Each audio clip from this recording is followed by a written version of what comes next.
Gay Godzilla movie marathon where we're stomping through Godzilla's filmography. I'm Derek, and I've seen all the Godzilla movies. And I'm Doug, and I've seen 21 Godzilla movies. Ooh, and we're talking about the 9th ever Godzilla film, the original intended finale for the Godzilla franchise, and the Avengers Endgame of the Showa era.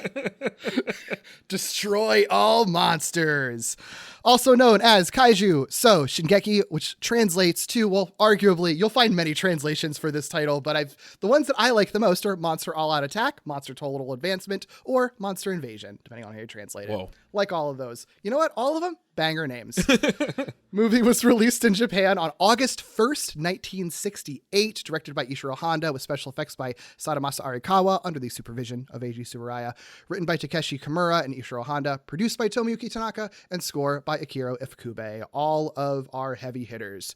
And of course, we like to take a quick moment to thank our spectacular patrons, Bo, Carl, Katie, Jason, Zoe, James, Keith, Cody, Toby, Hamish, Blake, Jace, Jojack, and David. Thank you. Thank you. And before we get into this super fun as hell movie, we've got a guest today.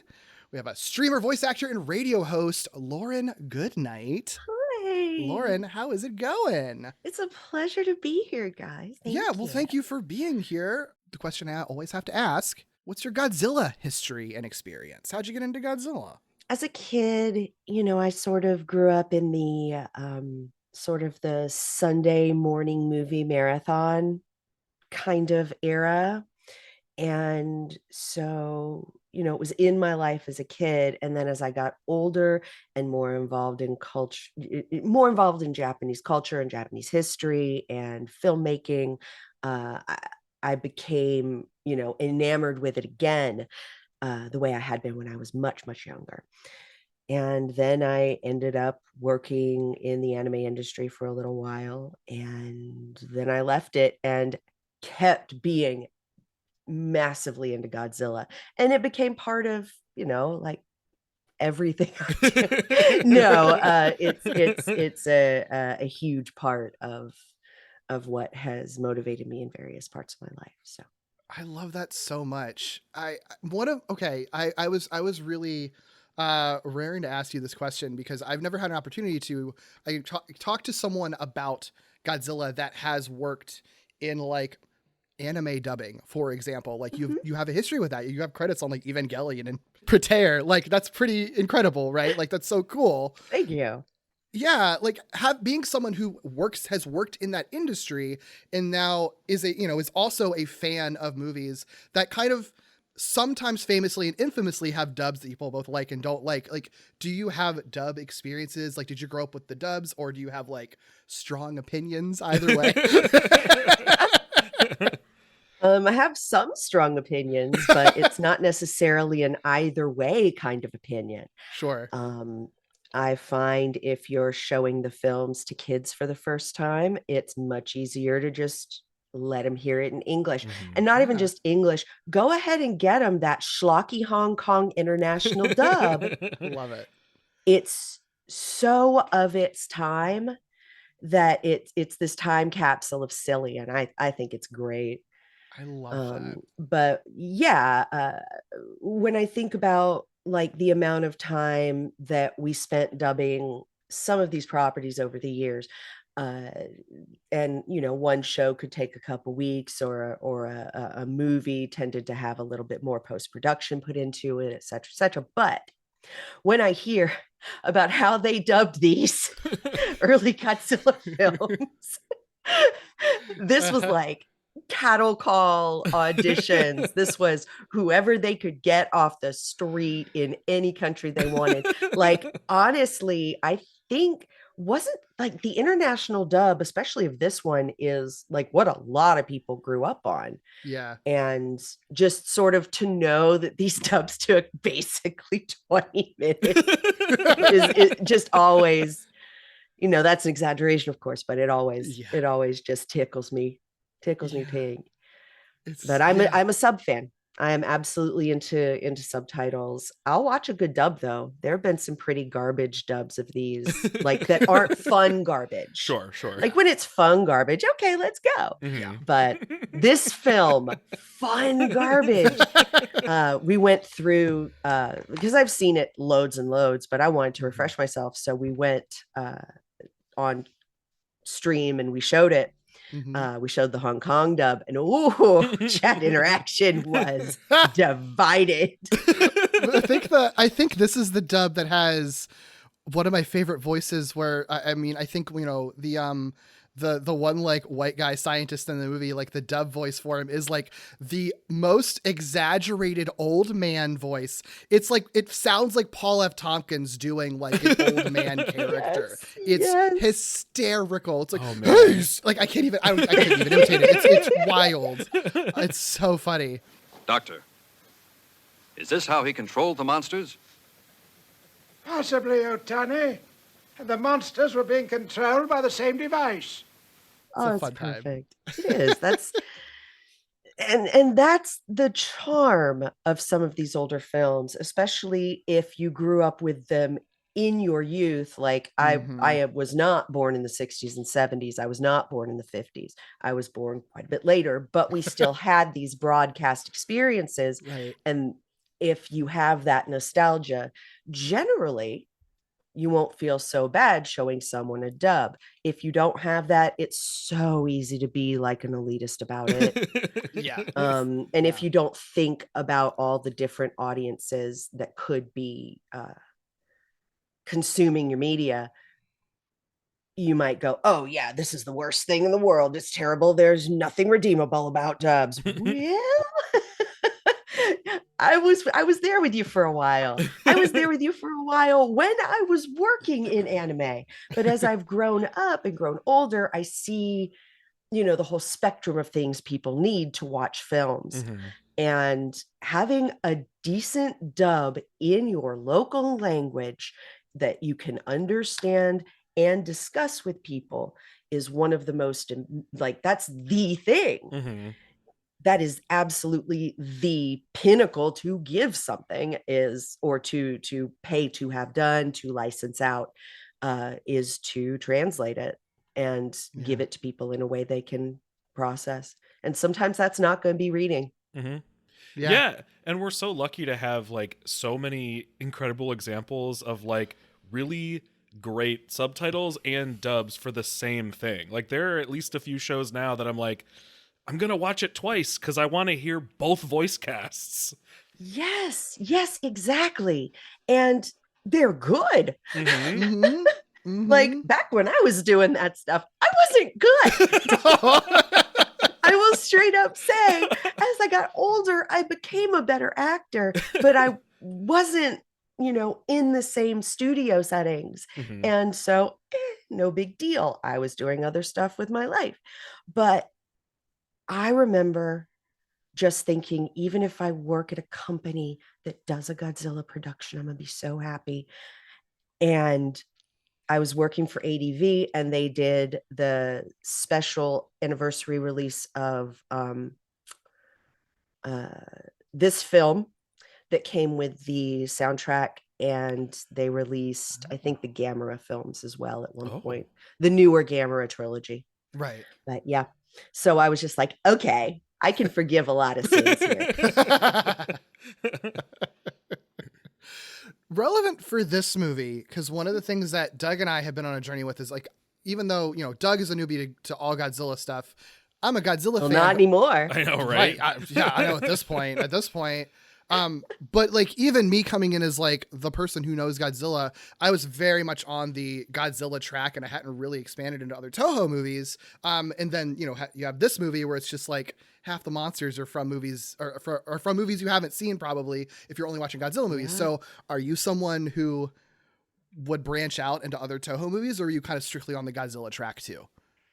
I was strictly on the track for a while and then I ended up watching Mothra and Dogora, and then of course Manda is probably one of my very favorite kaiju, and so you have to watch Atragon at that point.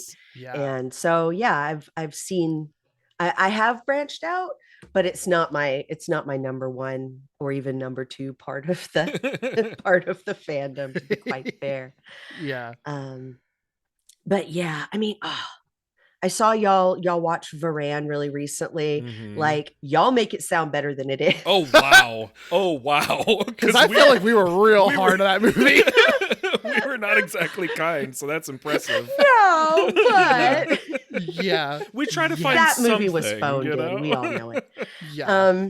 Yeah. So yeah, that's sort of where I am with that. And Love it. you know, being able to do what I've done, I've been really, really lucky. And I'm really lucky to be sitting here, because if I hadn't done all of that, I wouldn't be right here meeting you guys. Yeah. I love it. I love it. Match made in heaven. Yeah. Yes. Oh my God. But the best singular monster film, and I don't remember if you guys have done it yet, Ooh.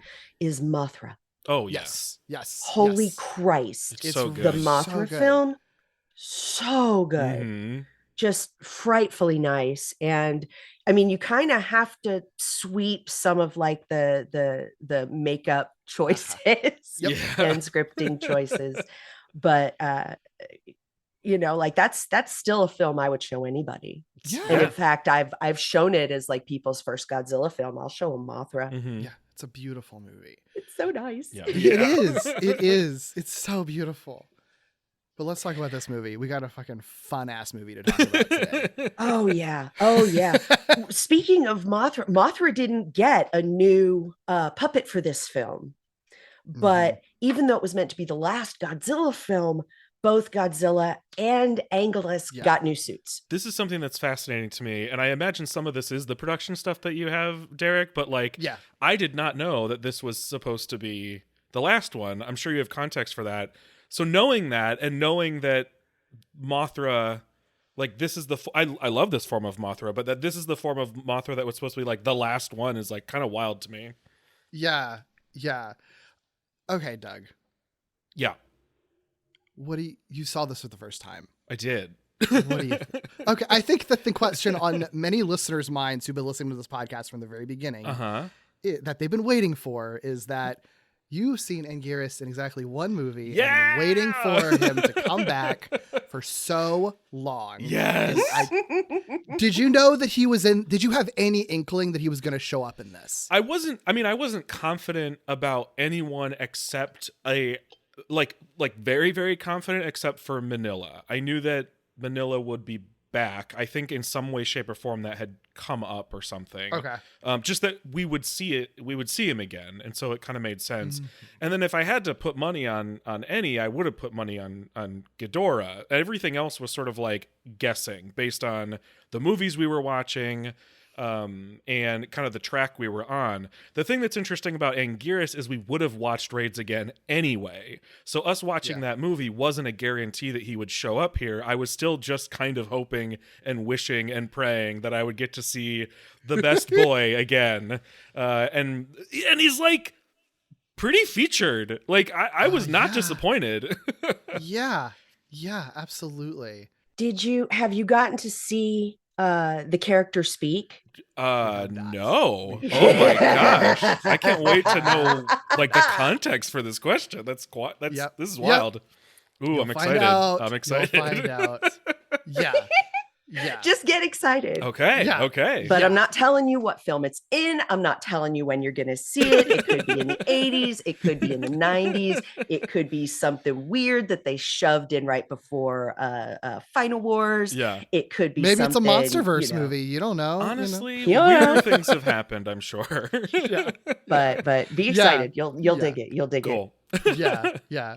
Some of the context I was alluding to, the reason this is the big finale, it's what's funny about this movie is that like as much as packed into it and as much as it's like, such a cult movie and stuff within, I think, Godzilla fandom and everything is like, there's not really like a story to it. The movies weren't making much money anymore. So they were like, we're going to end it. Like that really is what it is. Like King Kong Escapes was right before this. Yeah. And I think they figured a King Kong movie would be gangbusters. And it was like, not really. It was just a whatever movie. So they're like, we'll just have one last hurrah. They intentionally, seek to bring back Ifukube and Honda. So it's like, get back our sort of A-team. Honda co-writes the script, and the simple premise that the studio gives them is just show all the monsters. Mm-hmm. So that's where they go. Honda, I think had talked about in his biography that like it would be crazy to just have the monsters just somehow appear, which I think if they just did, no one would complain about it. But they're like, we don't have some logical reason why this would be the movie that you have 11 monsters in, which is how they come up with the idea for an island where the monsters have all been collected for scientific study, which is how you come up with the sort of monster land of this movie. Honestly, a lot more of a modern concept than I would have expected. Like this feels like something that I would expect from the Monsterverse. This is like very Jurassic Park. This is like, something that I wasn't necessarily expecting like this early on. Yeah.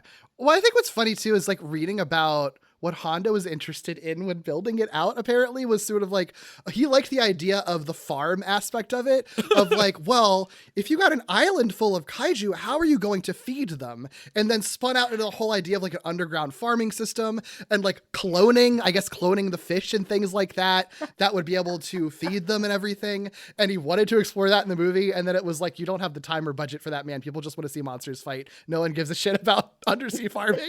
Let him write a cozy game. Let him write a cozy game. Oh, that would be great. Kaiju Stardew Soul Gal. Yeah, exactly. That would be perfect. Exactly. I know. I love this man so much. Right? There have been so many little monster islands here and there in the storyline. So, sort of to see that be what happens in this film. And it also kind of explains, son of Godzilla and why that dumb shit was going. Yeah. I mean, you're very entertaining movies, very, very engaging for kids. Still. Mileage may vary, Mileage may vary. There we go. You're right, though. This is like a cool culmination because there, especially as we get more and more into the like solidly tropical island sort of settings. With Ebirah, it's sort of like an island of monsters, right? And like Gyra sort of establishes it's a world of monsters, and so at this point we've got our farm of monsters, and so now like humans are sort of interacting with or being like part of that collection. It makes sense. Yeah. They're more like caretakers at that point. Yeah, they're custodians almost. Oh yeah, that's the perfect word. Yeah. I love that. Yeah. But I don't know, man. I see that and I'm just like, oh, looking for flipping trouble. Oh, of course. You're gonna have problems, and then just immediately problems. Yeah. I remember like seeing it again as an adult and going, no, they can't cohabitate. We know this. And then the moment they're no longer forced by radio waves to cohabitate, they no longer do. What a concept. Yeah. They don't want to be there. The fact that Mothra is like on the island, I'm like, Mothra's nice. Why are you trapping her here? Let her live her life. Come on. Exactly. She loves humans. She loves everything that lives on this earth. Yeah. Maybe not anymore after she's been trapped on an island for fucking life. Yeah, for real. Revenge of Mothra. Seriously. They did make attempts, I think, early on. Like, the idea was show all the monsters. So they're like, all right, we're going to get everyone possible. So there's many, many stories and versions of a script and pitches and stuff like that exist. But like at different points, like King Kong, Sonda and Gyra, Ebirah were all going to be involved. Magma from Gorath, which we haven't seen yet. That was going to be a kaiju that was involved. Even Mechani Kong, I think, was in conversation to be involved at some point. Yep. Mm-hmm. Ebirah is the one that really surprised me. I was so it is weird fully expecting Ebirah to be around, especially once I saw it was an island and that there's this whole habitat. So that one really surprised me. The other ones I'm a little less surprised by, but Ebirah feels like a natural fit. My theory, because I don't know that I found a reason for why he was cut out, other than just like cutting out monsters for budget. But like, I almost wonder if it's like the final battle was always going to be, at Mount Fuji. There's no water there. He's a water creature. So that's like, true. What would he do? That's a good point. That's a good point.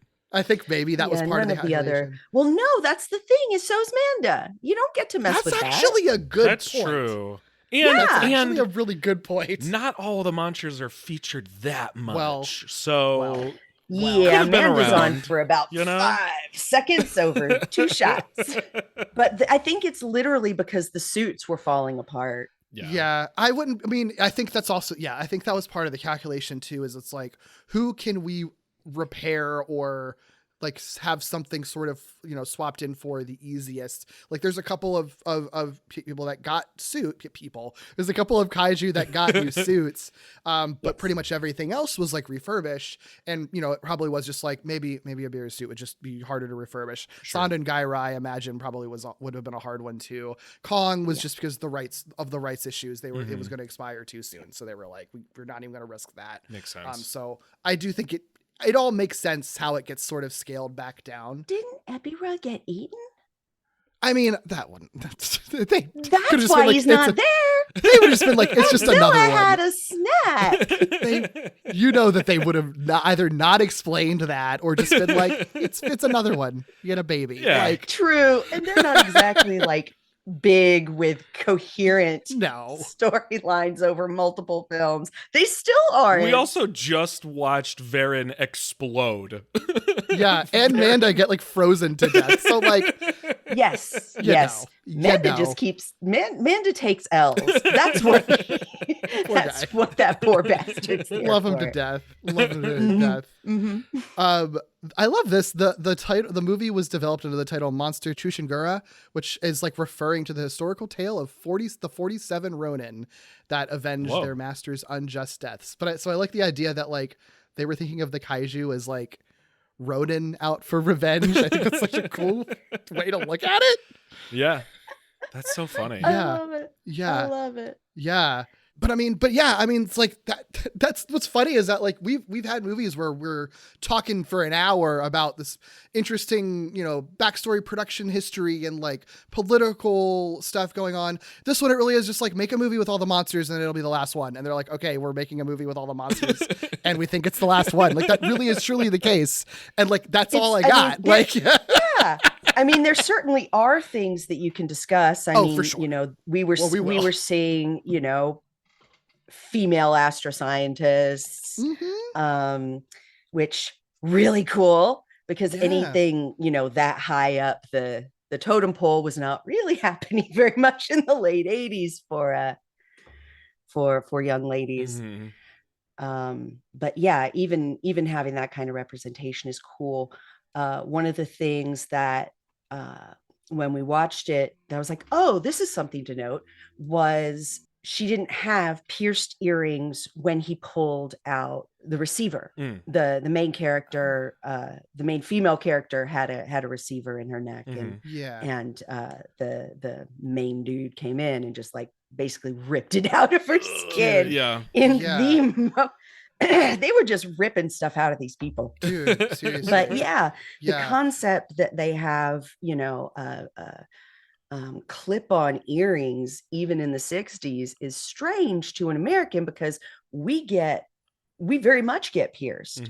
And like interesting, specifically like certain Catholic sects almost entirely their kids' ears get pierced, especially young.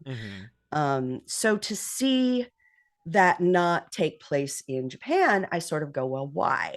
And I look at it and still only 16% of women in Japan have pierced ears. And I'm like, why didn't the fashion catch on? And, you look at, major jewelry retailers there and it's still 50% pierced, 50% clip. And so I'm like, what is it?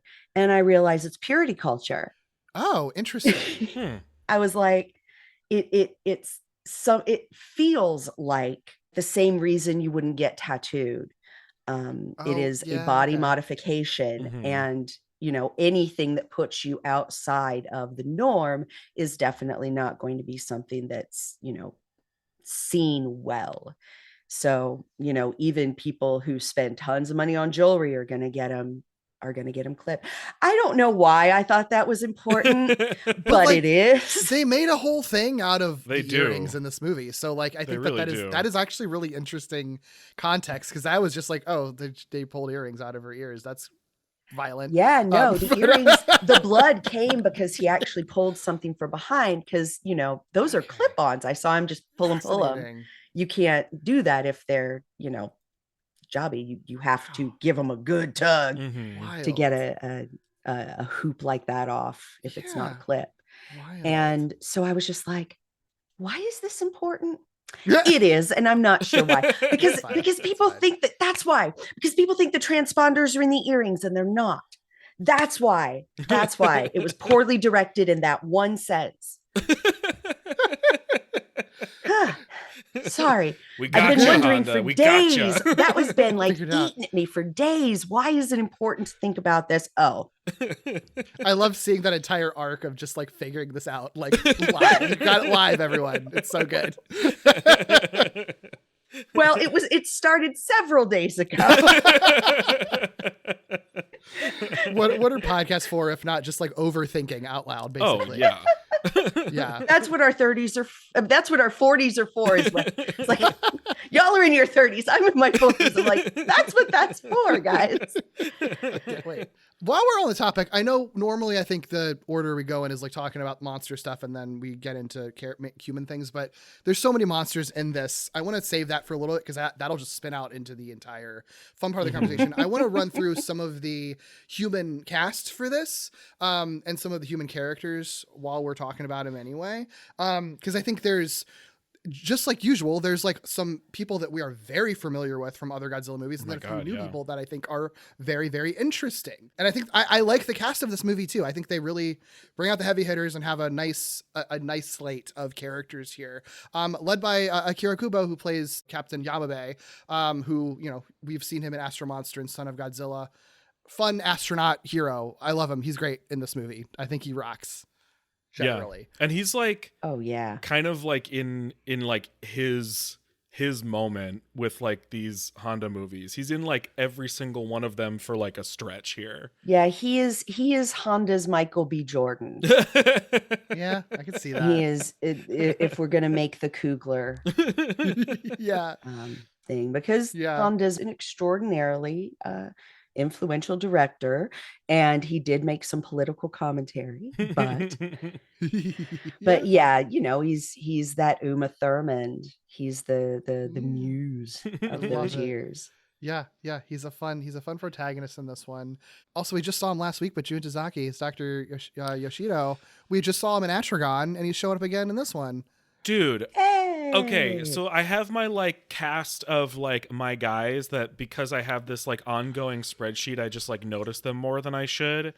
And like the big one is Yoshifumi Tajima, who also appears in this one. But the other one that was a little bit more subtle was Jun Tazaki. And in Atragon, we kind of had a whole discussion about like, wow, he like finally got like his chance to really shine and really like act and really like be sort of a best version of himself, I think, as sort of an actor. He kind of gets to do it again here, like right away. Like he's really great. And I think like, you know, Jun Tazaki in his like white uniform last time, and then this time in like his glasses, and this man in all the movies we've seen him in, like almost never smiles. Him smiling on that helicopter, I'm like, are you my new old man crush? Jun Tazaki, are you my guy now? But like my guy, you know, like I love him. Something about letting him loose really like did something for me, I think. Yeah. It's fine if it means I get to take him to dinner. Right? Yeah, he's great. Great once again. 2 in a row. Really, really incredible. Yeah. Beautiful, beautiful man. You mentioned her, Kyoko, yes. Yukiko Kobayashi plays her. Who's that actress? You know, she made her debut in another Honda movie before this, but I don't know that she has like a super significant career other than the couple Honda movies that she did. I'm curious what you all think of her. I think she is really good when she is like under alien control in being that sort of like cold, kind of creepy, you know, creepy, like sort of emotionless, like, you know, I don't know, alien agent type of person.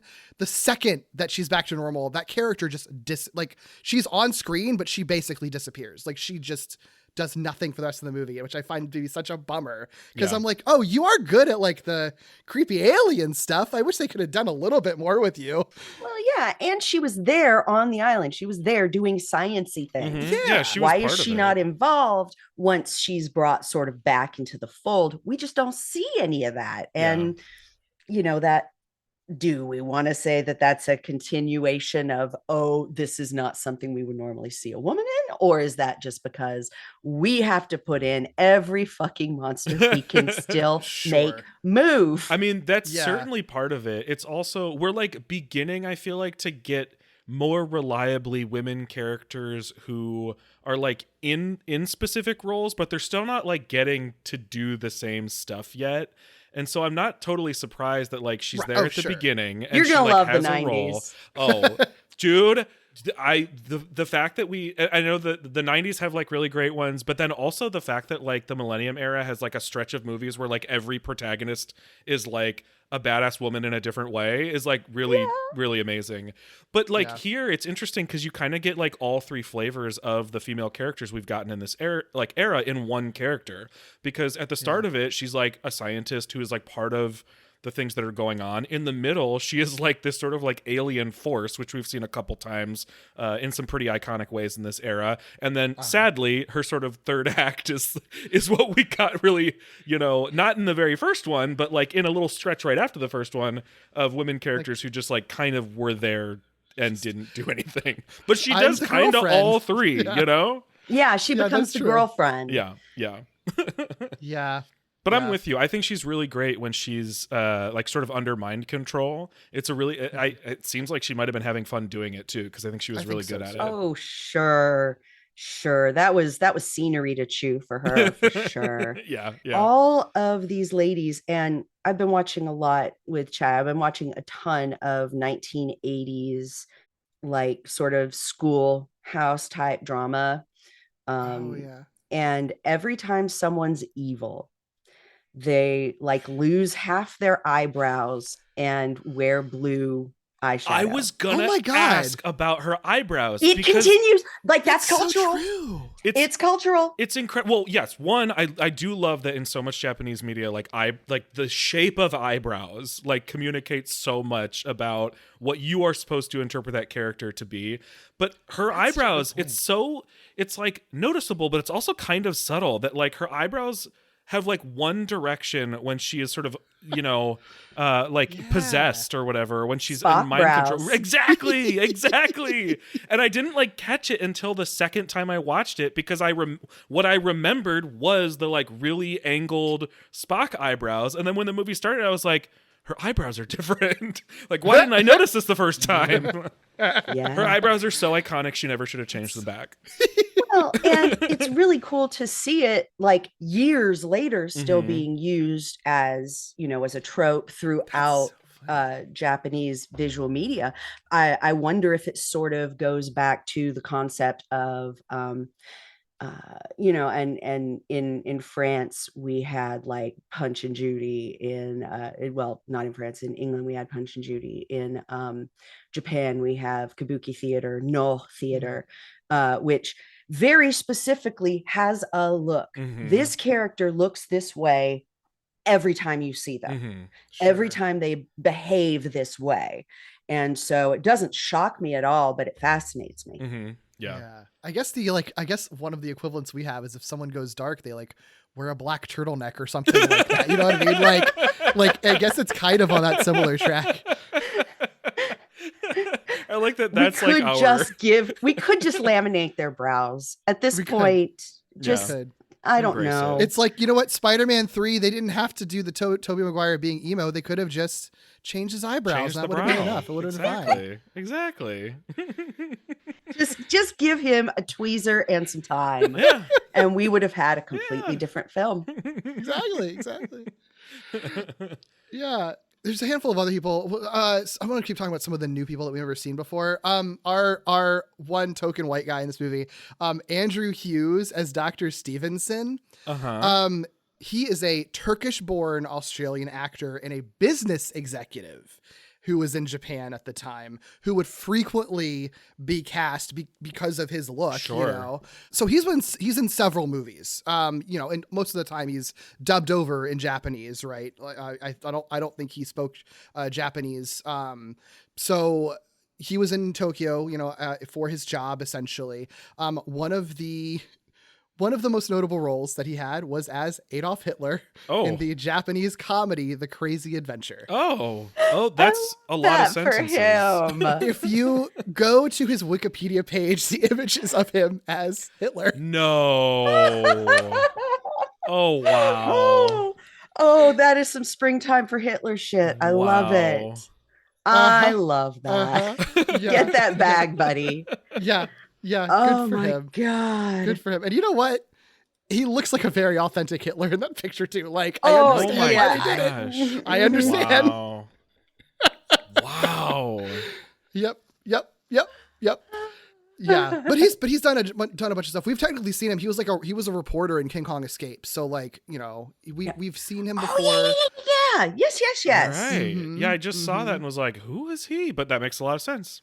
Yeah. Apparently, you know, he shows up in like Latitude Zero as well, which we've yet to watch. He's in Tora Tora Tora, which came up a couple weeks ago too. So he has popped up in many things. You know, and he's just worked with Toho before, so of course he's in this movie in a pretty significant role, actually. So You get your token white dude and your token old dude right there. Right, yeah, but 2 in 1. There you go. Yeah. What are the other new people in this movie? The Queen of the Keelocks, Kyoko Ai. She is beautiful. I'm sorry. I had a moment. I like, okay, she didn't like change my sexuality, but she damn well solidified it for at least an hour and a half. Yes. I love this. Oh, so cute. So well cast. So good at being evil. Truly. How could you not be horny for like the liquid metal like slug people? Like honestly. Yeah, whose entire outfit is like silver, like glittery, sequiny something, you know, like it's so with a little capelet moment too. Capelet and like full sort of like hood, like tight hood. And she only moves by like, oh my gosh, gliding on roller skates. That was very Doja Cat at the Met. Yeah, truly, honestly. You know what's funny is I was thinking when she was on screen, I was like, someone could truly just recreate this look like right now, and it would work in many ways and in many venues, you know? Yeah. She was apparently just discovered by a talent scout at a coffee shop. Like, that's how they okay. found her. Yeah. Girl! Yeah. What was she doing? Being like evil to the barista? Like, how do you look at her and be like, she's probably pretty. She's pretty. She was not pulled for her extraordinary acting job. She was pulled because she was pretty at a coffee shop. Yeah.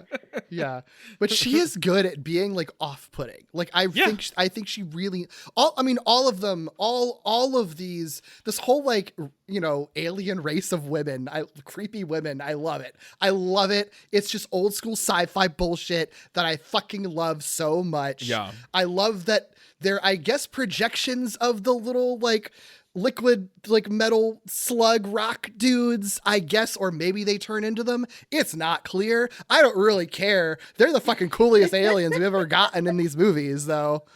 Yeah. They look good. They're just so stoic, so evil. Oh, yeah. I love it. Because there are films where, you know, the bad guy is just the monster running around and beating stuff up, you know, taking out a city.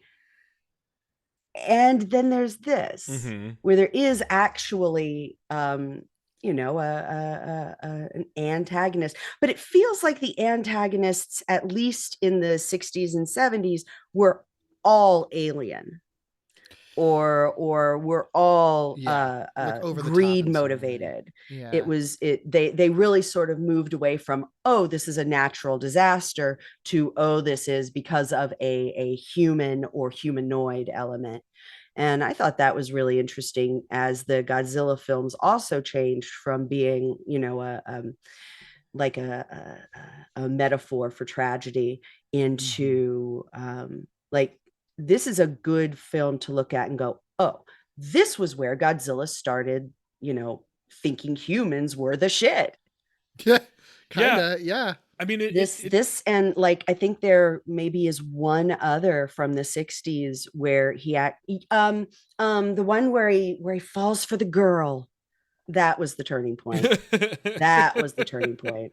Never mind. There is like an interesting progression. I know I haven't seen all of Showa, but like tracking the journey from the original Godzilla movie, which is this like dark sort of horror, sort of like deep thought-provoking thing, to this movie, which is a lot of fun, but is like kind of like cartoonish and simple in its concept, and is sort of like has like cartoonish villains that I love, is really fascinating because there is this in-between portion. I mean, we talked about Mothra. There is this in-between chunk that isn't necessarily like the deep, dark sort of like horror of the original Godzilla, but isn't like cartoony, where you do have like the human villains sort of in the middle, where like they're the over the top, like you said, greedy sort of like enemies of Earth, but not necessarily separated yet from actual humanity. Now you have this queen and her like incredible like team of badass women in sequins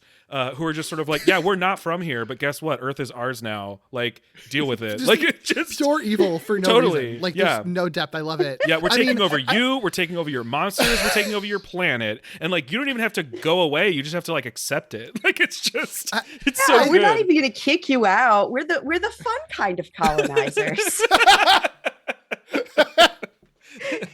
Truly. See our capes, our capelets. You're looking cute. You want to see us on the cover of that. Honestly, it's gonna be amazing. Like, if someone were invading my home and being like, "This is all mine now," I would love for them to be wearing exactly what these women are wearing. I would just honestly diva, scream slay and have it all. Like, truly, exactly. Truly, yeah. I mean, really, I do think that part of I think the genius of this movie in a way is just going into it with the intention that it's like, it is so clear that there is nothing under the surface, and it's like, it's here to give you fun things. This is basically just like a carbon copy of Invasion of Astro Monster, but like even less complex than that movie was. Yeah. So you can have more room for more monsters. And it's like, we're not trying to pretend we're doing anything deeper. And I kind of like appreciate that, especially in this era where it's like, no one makes any kind of like forced statement about how this is like related to nuclear weapons or anything like that. Right. Like, I obviously love when Godzilla movies do that and nail it, but I think sometimes when it's just like a goofy, fun time, it can sometimes feel a little bit forced when it's sort of like, you're trying to pretend this is serious and we know that it isn't. This movie is so clearly like, it's not a goofy movie in the way that like some of these ones around this era have been. Like, it kind of is sincere about everything it's doing, but it's not also not taking itself seriously at the same time. It's not pretending like this is anything deep. It's just like, it's a fun sci-fi adventure with a ton of fucking monsters in it. Like, is that not what you want? And I'm like, you know what? It is this time. Yeah. In that way, it has a really similar vibe to King of the Monsters. Monster vs. King of the Monsters. Ooh, that's next. That's what we do next. Yeah, we're watching that next. I paired these together very intentionally. And I'm excited because, well, we'll talk about it at the end of this one, but I'm excited because I don't know yet. Yeah. One thing I also didn't know, while we're on the topic of these like badass alien women, one thing I still don't know the answer to yet is the return of the Astro Monster aliens, the Exilians. And when I tell you, I'm so convinced we will see them again, even though I don't know the answer to this. I'm dead set that we will see them again. I could be wrong, but I'm gonna believe. And when we got this movie and it became so clear that aliens were involved, I was celebrating way too early. I was like, yes, they're here. I knew it. And it's like, so close, Doug. You were so close. I mean, I will take them. I will take these badass women if this is the actual answer to that. But do you think the Exilians and Helix are like rivals or like hate each other, or do you think they would like vibe together really well. I don't know. I truly this don't is know. interesting. 'Cause Okay, they're so remind different me. from each other. The Exilians. Oh, there's no way. I mean, they do like basically timeshare on King Ghidorah, so there's got to be problems going on there. That's such a good point. Yeah. Good point. If they do have that connection, yeah. We can't each have our own, so we're gonna share this one, and it is Our Weekend with Ghidorah. Yes. You agreed. You said. Oh, that's so funny. I love that. And so, like, I wonder if they weren't, because they do have, sort of ground-based, normal, forms, and they're very humanoid when they come out. Yeah. So I don't know. Yeah, they're cool. They're cool. I like them. They are really cool. Any other people or actors you want to call it? Like we were still like kind of the murderers row of Toho actors like Yoshio Tsuchiya and Kenji Sahara like pop up in this movie. Like other ones that we recognize, But obviously, like the human story is not super complex. Not everyone gets a lot to do, which I think for this movie, I'm not mad about. Like this is one of the few cases where like, I'm not mad about Kenji Sahara basically being wasted because where like everyone kind of is just sort of playing a role, So it's fine. Yeah. I don't have anything else to say about the folks, but I'm looking at just like the cast and I'm noticing, and I don't know how often this happens because we don't typically talk about it. But noticing that Robert Dunham was one of the like English dub actors. Was he frequently dubbing movies in this era in addition to having shown up in some of them? Oh, when that happens, it's because they're all taking from the same studio. Gotcha. Okay, that makes a lot of sense. Yeah. We just don't typically talk about and so the they're dub using folks. actors from around them. Yeah, they're using their locals in the area. Yeah, that's helpful. I don't even usually, unless there's like a dub actor that is sticking out to me as like a notable person. No offense to the dub actors, but if it's not someone that I don't know, I'm usually not really talking about it. The only reason I recognize him is because he's one of our like, white boys that has shown up a couple times. Yeah, I didn't even you know what, that name did not even flag with me, but you are right. He was like a live action Toho actor. Yeah. That's interesting. Didn't even realize that. But yeah, that's how they do it. That's how we did it. That's one of the reasons I didn't work for ADV after, a certain time was I had just moved. Yeah.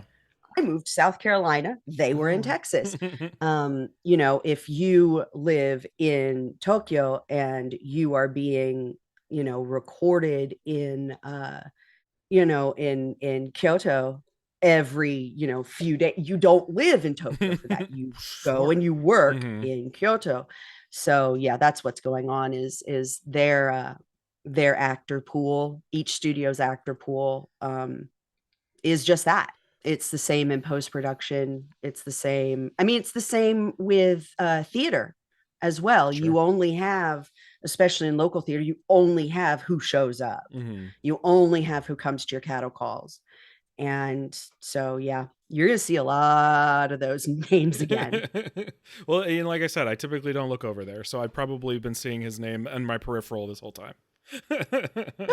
Good. Almost an hour into this, we can finally talk about the monsters that are all destroyed in this movie. They're not actually destroyed. No monsters were hurt in the making of this film, except one. Yeah. And he is very destroyed in this. It's the most. He is so beat up. There's blood.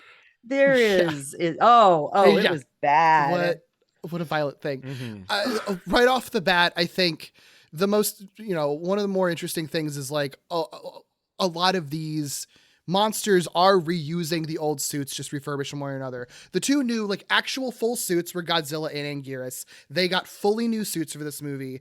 And the Mothra larva is one that I've seen like conflicting reports about because I think that there are some props that are the same, but I think maybe they built one of the new ones or something like that. So I'm not clear on if Mothra was a brand new one or not. I've read that it is, and I've also read that it isn't. So I don't know.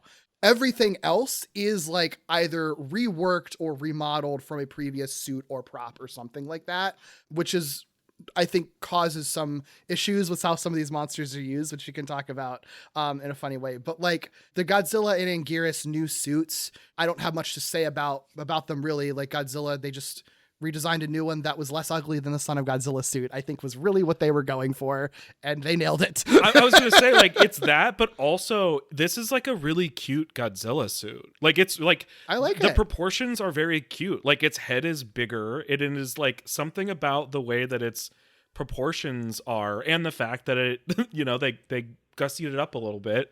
I immediately was like, this Godzilla suit's really cute. Like, I feel like I'm not always saying this about the Showa Godzillas. So I really like this Godzilla suit a lot. I do too. Bigger head, bigger eyes, softer fins. Yeah. The softer fins, like they get softer and softer Right, yeah. as the 70s go on as well. He's soft boy. And I honestly, soft little guy.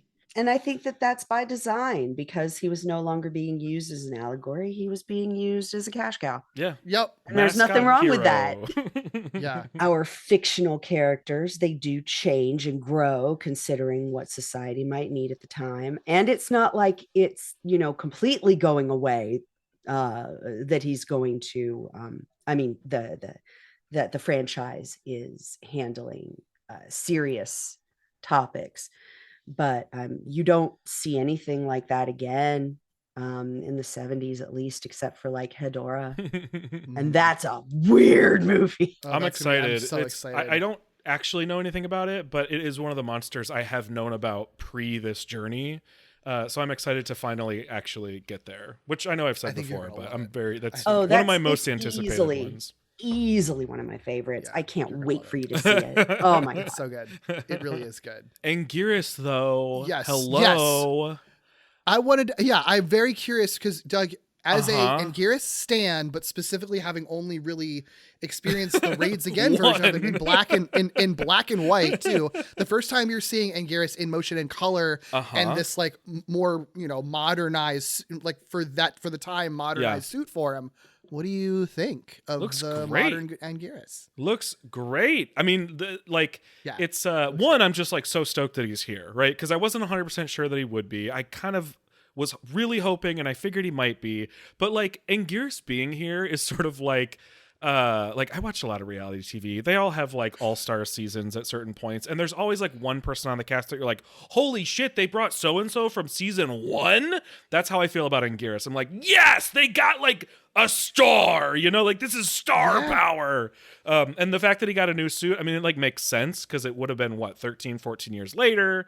But it meant they had to like take the effort to build one from scratch, which means that they had to really clearly feel like they wanted to include him. And it makes so much sense because like, one, they probably just needed a new suit.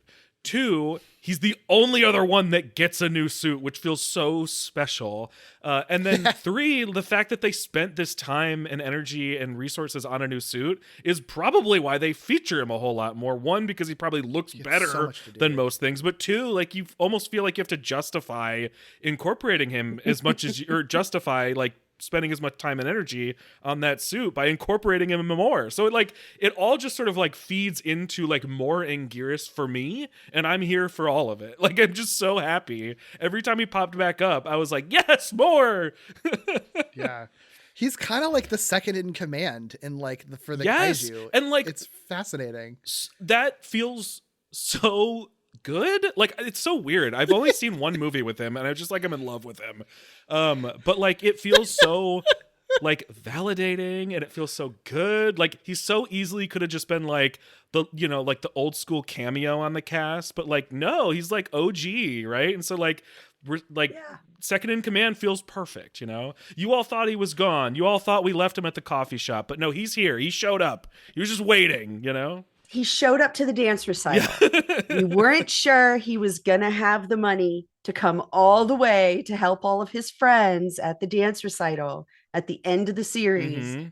But turns out he had a fairy godmother and he came back looking good. He was preparing the whole time and he's bigger and better and, more beautiful than ever.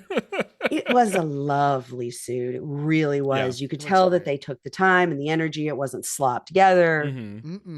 Yeah. And the Godzilla suit was so good. I like that one. I like that suit. I like the older suits because of the big cute eyes and like if you're gonna have, Godzilla dance moments, you got to have the cute face to go with it, and that was the one thing that was sort of missing in the Godzilla dance at the first time. And I'm not sure, but I feel like I read at some point that they were supposed to have a Godzilla dance in this film and didn't. Ooh. I read that too. What I saw, I forget where I read it from. It might have literally just been on the Wikipedia page. So like, who knows the truth of it? But, hey, if I said I hadn't gone to the Wikipedia page, but I also have a bunch of books, and I've read King of Monsters, and I've read all this other stuff. I've been reading it since I was ickle bitty. Mm-hmm. It probably is one of those. Yeah, for sure. I think what I had read was that it was like Nakajima wanted to do it because he liked doing that, and Honda was like, this is the last one. Like I'm saying no. Yeah. You got it that time. Now I'm getting my way. Yeah. That's amazing. Yeah. That's exactly what I would have guessed was the case. The moment you said that there was supposed to be a dance, I was like, Honda axed that shit. Like, this was his second chance. Yeah. Anguirus is played by Hiroshi Sekida, who, we've seen him as Sonda and Ebera and Gorosaurus. He also plays Gorosaurus in this movie. So the way that, obviously there's sometimes when both of them are on screen together. So the way that they did it is that he would alternate with Tadaki Watanabe, who is one of the special effects people, essentially. So like just someone on staff that wasn't really a regular suit actor would be the stand-in. So Sekida could like do a lot of the action stuff, and then like Gorosaurus can just kind of stand in the background. So there is someone there. Yeah. Essentially is sort of a stand-in Makes for sense. it. Yeah. Because I don't think they both do significant things at the same time. So that was their sort of workaround without having to like hire more suit actors. Yeah. I think was probably a money-saving thing, which I think is also why so many of these monsters are also like puppets and ones that they can control with strings and don't need an actor in, Did not include in my predictions because I did not remember. I'm so sorry. Kumondo, the gigantic spider who we just fucking saw, was not expecting that, was floored, but also very pleased because it's such a cool prop.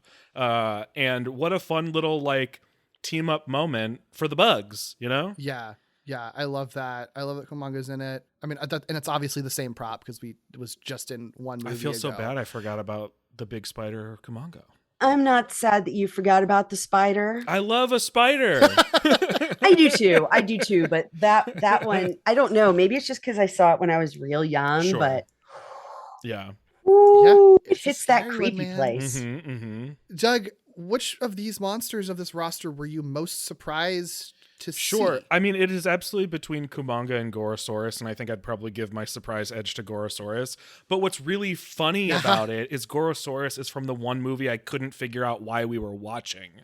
But Gorosaurus like isn't a massive part of that movie, so like it was never on my radar as for why we would have been watching that movie. Even knowing we were getting to like the sort of monster party chapter of the podcast, truly never would have guessed that Gorosaurus would show up there. If you reminded me of all the movies we watched, I would have probably figured, oh, Kumonga makes sense. Like there really weren't bad, like quote, bad monsters in that outside like the big bugs and stuff.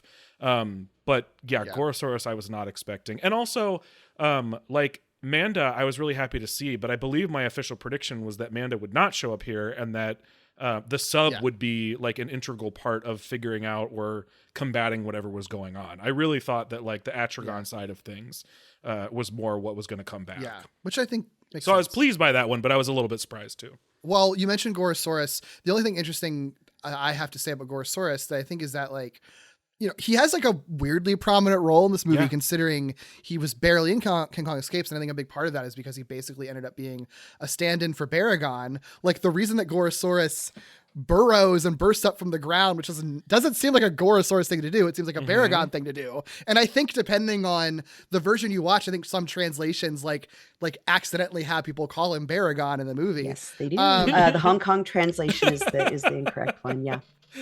The one everybody wants. Yeah. Of course. It's like, is that his name?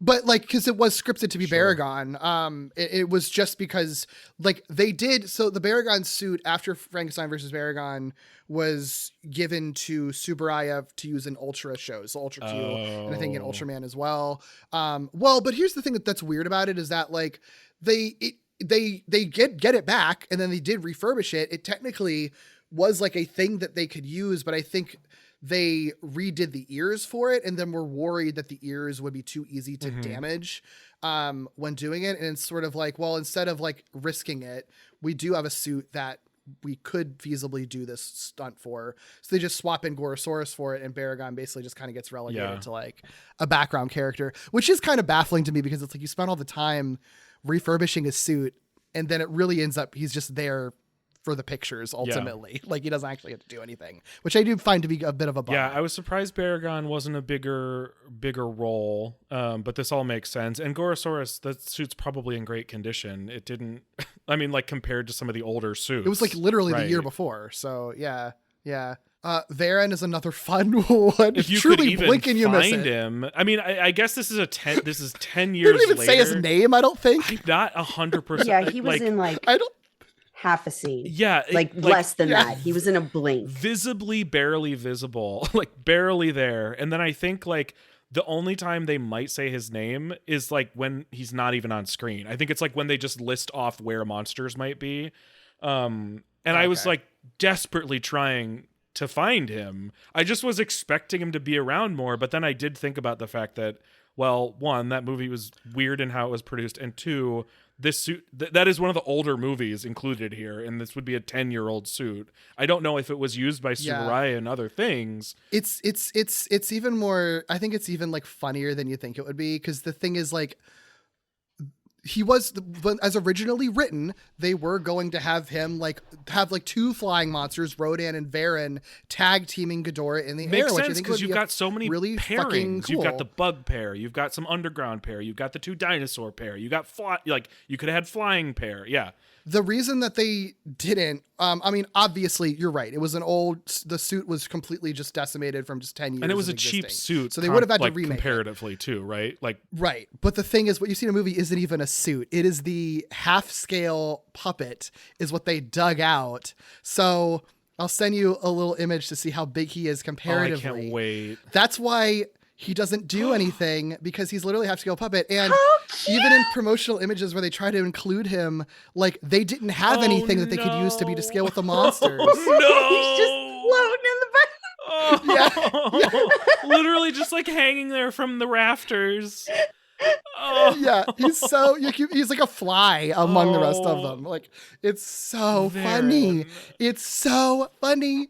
I feel so bad for him. It's like, oh man, you could have been redeemed in this movie and like done cool shit. Like to see him like a fucking air battle with Varen and Rodan would have been so cool. And they're like, no, we got like literally a tiny little doll, basically is what we have to use for it. It's like hard to say justice for Varen, but like this is now twice that I feel like I've seen Varen and he's just kind of been screwed out of like an actual good appearance, you know?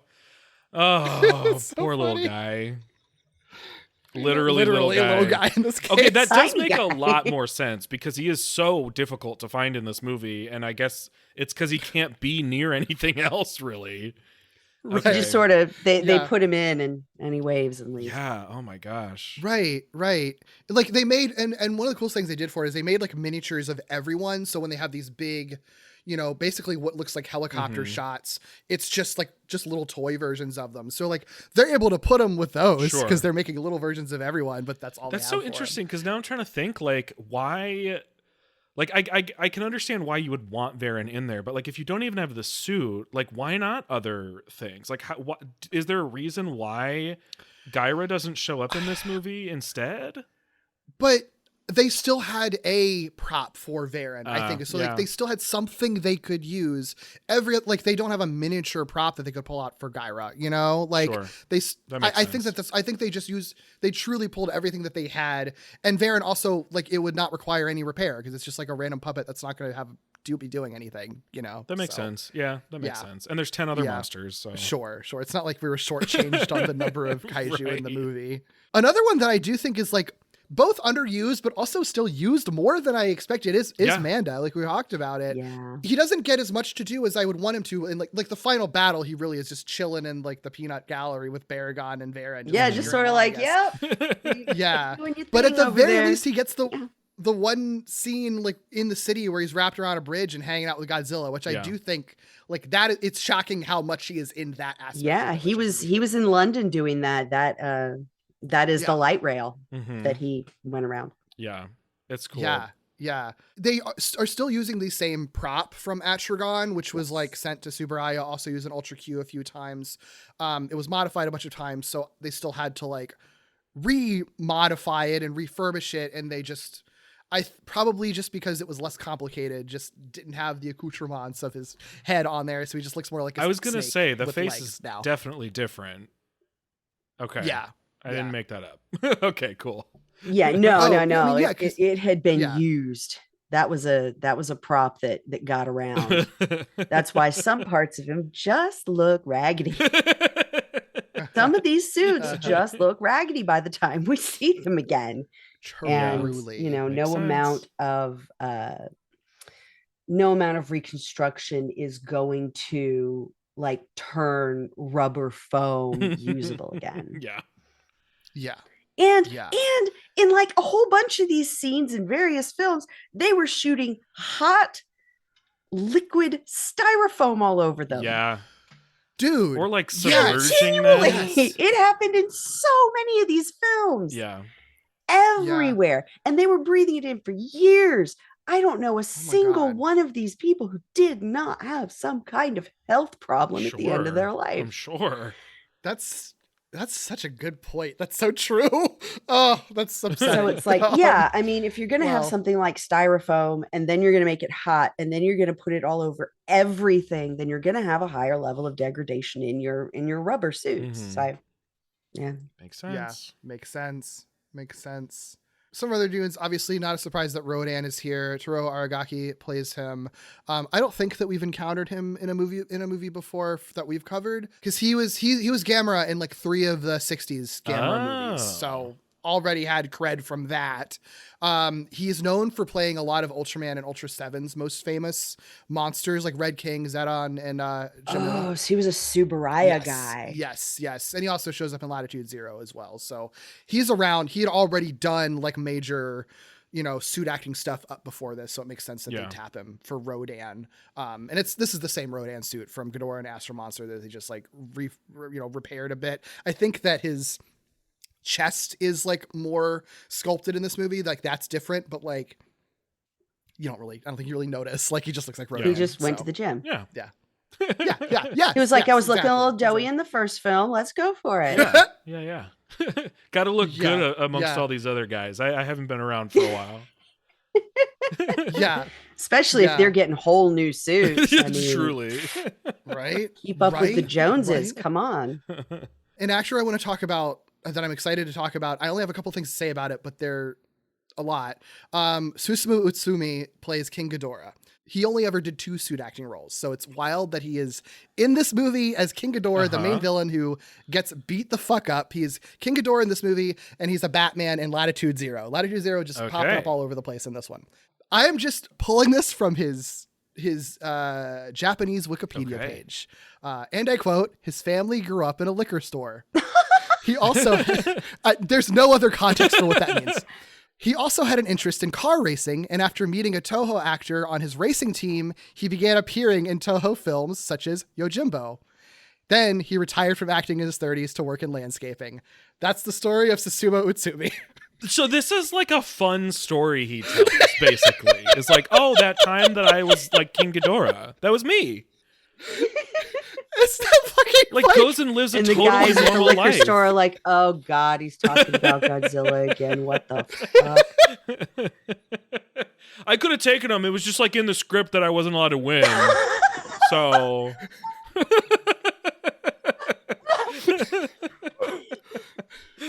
sorry. I truly like. What a guy. Yep. I don't know, man. That's so I love funny. it. I love it.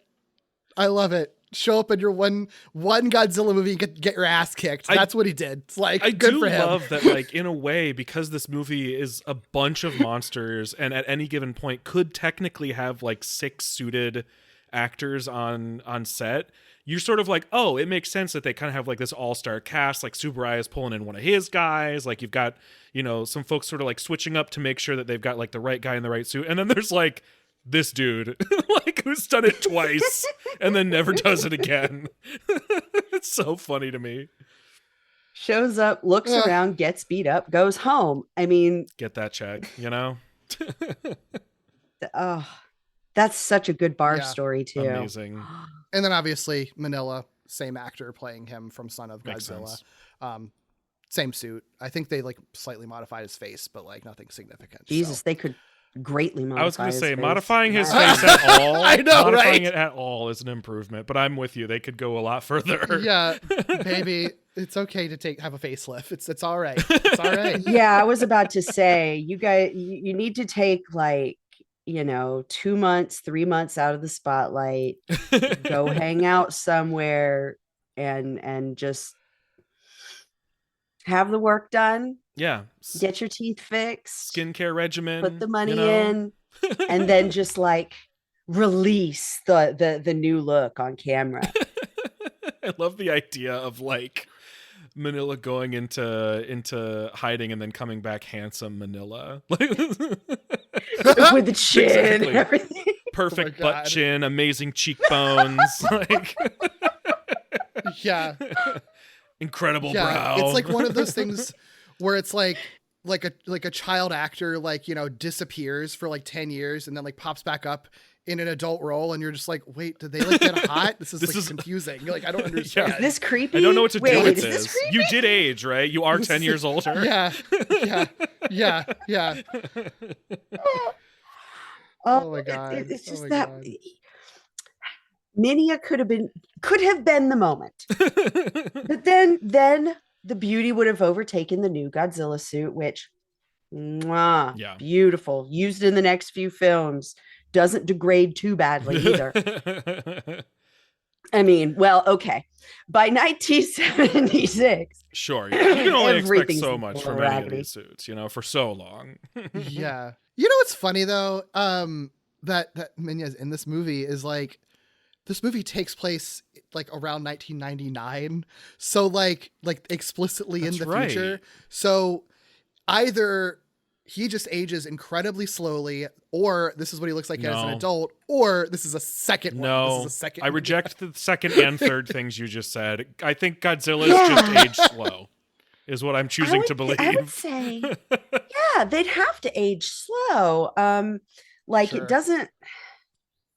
It takes 20 years for us to sort of get to, you know, maturity. And it wasn't 20 years for them. And these are huge beings. So, you know, they're already working against physics. Mhm. Their blood flow itself works against physics. True. Yeah. And so, yeah, it's like all of that is going to have to move slower because it's just so large. Yeah. And there's so much scientifically that you just have to get around to have something that large be sentient. Speaking of Makes sense. like monster size, we don't talk about this all that much, but given that we are about to return to the Monsterverse, this Godzilla feels like it probably is one of the smallest Godzillas we encounter. Is that, from what you know, true? You know, Like, just based on the fact I that can like look up the literally just on set is against a bunch of monsters. Like standing next to Baragon in one of these images you sent, Baragon, who I usually kind of associate as like a little guy, is like kind of almost the same size as Godzilla. Gorosaurus looks bigger than Godzilla. And I think all those things, you know, would have just been an accident because they're course. just working with whatever suits they have. Yeah, because they were But- all meant to be 50 meters. All the Godzillas Yeah. until the 80s were meant to be 50 meters tall. Okay. Yeah. So theoretically, he's supposed to be kind of the same size you've seen him. But like, yeah, I think the scale is just going to be really hard to nail down because, like I said, they're working with suits that were Yeah. pre-existing, so like they can't scale them together. So you know? either you're dealing with like Toho official scale or like nerds on the internet comparing things scale, you know? right. But you're right. I'm just like, they all big. Me I over don't here care. being like, It's well, you know. next to Baragon, who's usually like. But no, once you get stuff that's like, I think the Millenniums are the biggest. Oh no. Whoa. Godzilla Planet, the anime that had three Ooh. Earth, films in it. Godzilla Earth. Godzilla right? of Earth. Yeah. Yes, that's the biggest Yeah. Godzilla. It's huge because he's bigger even than the monster. By far, because he intrigued. just eats and eats and eats. That's Same, buddy. Eats and eats. And I do love a very big boy, so I can't wait. I think if you decide to really get into the animated stuff, whether you like Godzilla 1999 or not, the animated series we do love is the animated series. Absolutely like well done. Yeah. It's a good story. Yeah. So so we did a few episodes on our like Patreon a while back. So Doug has seen a chunk of that show. We did it right after we did that you know. Well, I And want that to is see one that. of I'm the, gonna have to go get on that Patreon train. Yeah, and that is one of like the few Yeah. Godzilla things I did consume ahead of time because like I watched it on TV also. But I think it's funny you bring that up because one of the things that's interesting about that show is that like it has its Monster Wars 3-parter that is essentially just their version of Destroy All Monsters. It's like a very similar plot of aliens who are taking control of various kaiju who then destroy various cities across the true. world. I think many of the same cities pretty much that they do in this movie, and then you have your humans that have to try to like, you know, break the control essentially. So yeah. I think that was very intentional. Speaking of the cities, this movie, we get to see Godzilla in New York, destroying New York. I really like that the Godzilla New York scene because when Godzilla and Manda are in the same spot, is that in New York or are they both in London? I think that one was London. Remember. You were saying They're both in London. Okay, but even still, I like the scene when both of them are together because there's a point when you have like Manda in the foreground and Godzilla kind of in the background with buildings in between them. It looks so good. Like the depth of it. I don't know if that I've ever seen so much depth in a Godzilla movie to look like that before. It's really cool. That kind of stuff, you know, I know that they were very limited in what they could do budget wise and time wise, but like, I love that they had at least like pulled something like that off, especially because like, I know Manda isn't easy to do because it's a very giant, complicated puppet, you know? So yeah, I just think it looks fucking sick. Well, the cool part about these films is they still used the whole area. Like they used the whole area of the film. They're not edited to where you could just take out the middle, you know, that middle bit and, you know, make a video of it and have everybody understand the scene. You can't do that with these films. The entire screen is taken up. It's like watching Dr. Zhivago. You really can't take that apart and make it work. So to see that still being done, that's something I really, really, really appreciate about these older Godzilla films is whether they knew it or not, they were doing something really, really cool with the space they were given. Totally. I feel the same way with Hedorah, by the way. I don't think you can look at a single like frame of that. When you get to do it, you'll have so much fun. But there's not a single frame of that you would want to see like sliced up or shown in a different way. Even the difference between doing it in 4:3 framing as well as like the regular Toho vision, very different. I think that's a good point though, because it's like even, you know, I feel like that's a thing that kind of will often set good Godzilla movies apart from other Godzilla movies, even if it's not the strongest script behind it necessarily, is like you can tell when a Godzilla movie has really good, like it feels different when a Godzilla movie has really good visuals, and that doesn't necessarily even mean that they're like realistic or that like the suits aren't falling apart, but like that what the kaiju you do see on screen and the miniatures you do see on screen are like the composition of the frame that they are in, like always looks really cool. And I think like this is a movie that I think really kind of lives and dies on that, because there isn't much to the script other than just fun sci-fi stuff. And they are very limited on how much they can use the monsters and in what ways they can. So when they do use the monsters, they pack as much as they can in all on frame at the same time, which I think is really cool. Lots of color, lots of motion, as many effects, things falling apart, things exploding, showing them rolling out the military, things that give it scale, things that give it a reason to watch the whole screen, a reason to watch the whole film as this one visual piece. Whether Honda thought that far ahead about it or not, it sure is nice. Yeah. I think they're very smart about the space that they're using too, because it's like the final battle, it's at the base of Mount Fuji, and it's like they specifically picked it because it's like it's a flat area. We don't have to build miniatures and shit. There's like a couple of trees and rocks. Who cares? But it's like, you're here to see the monsters fight. This scene isn't for the beautiful miniature construction. We get that in the city scenes. We got our fill of miniatures.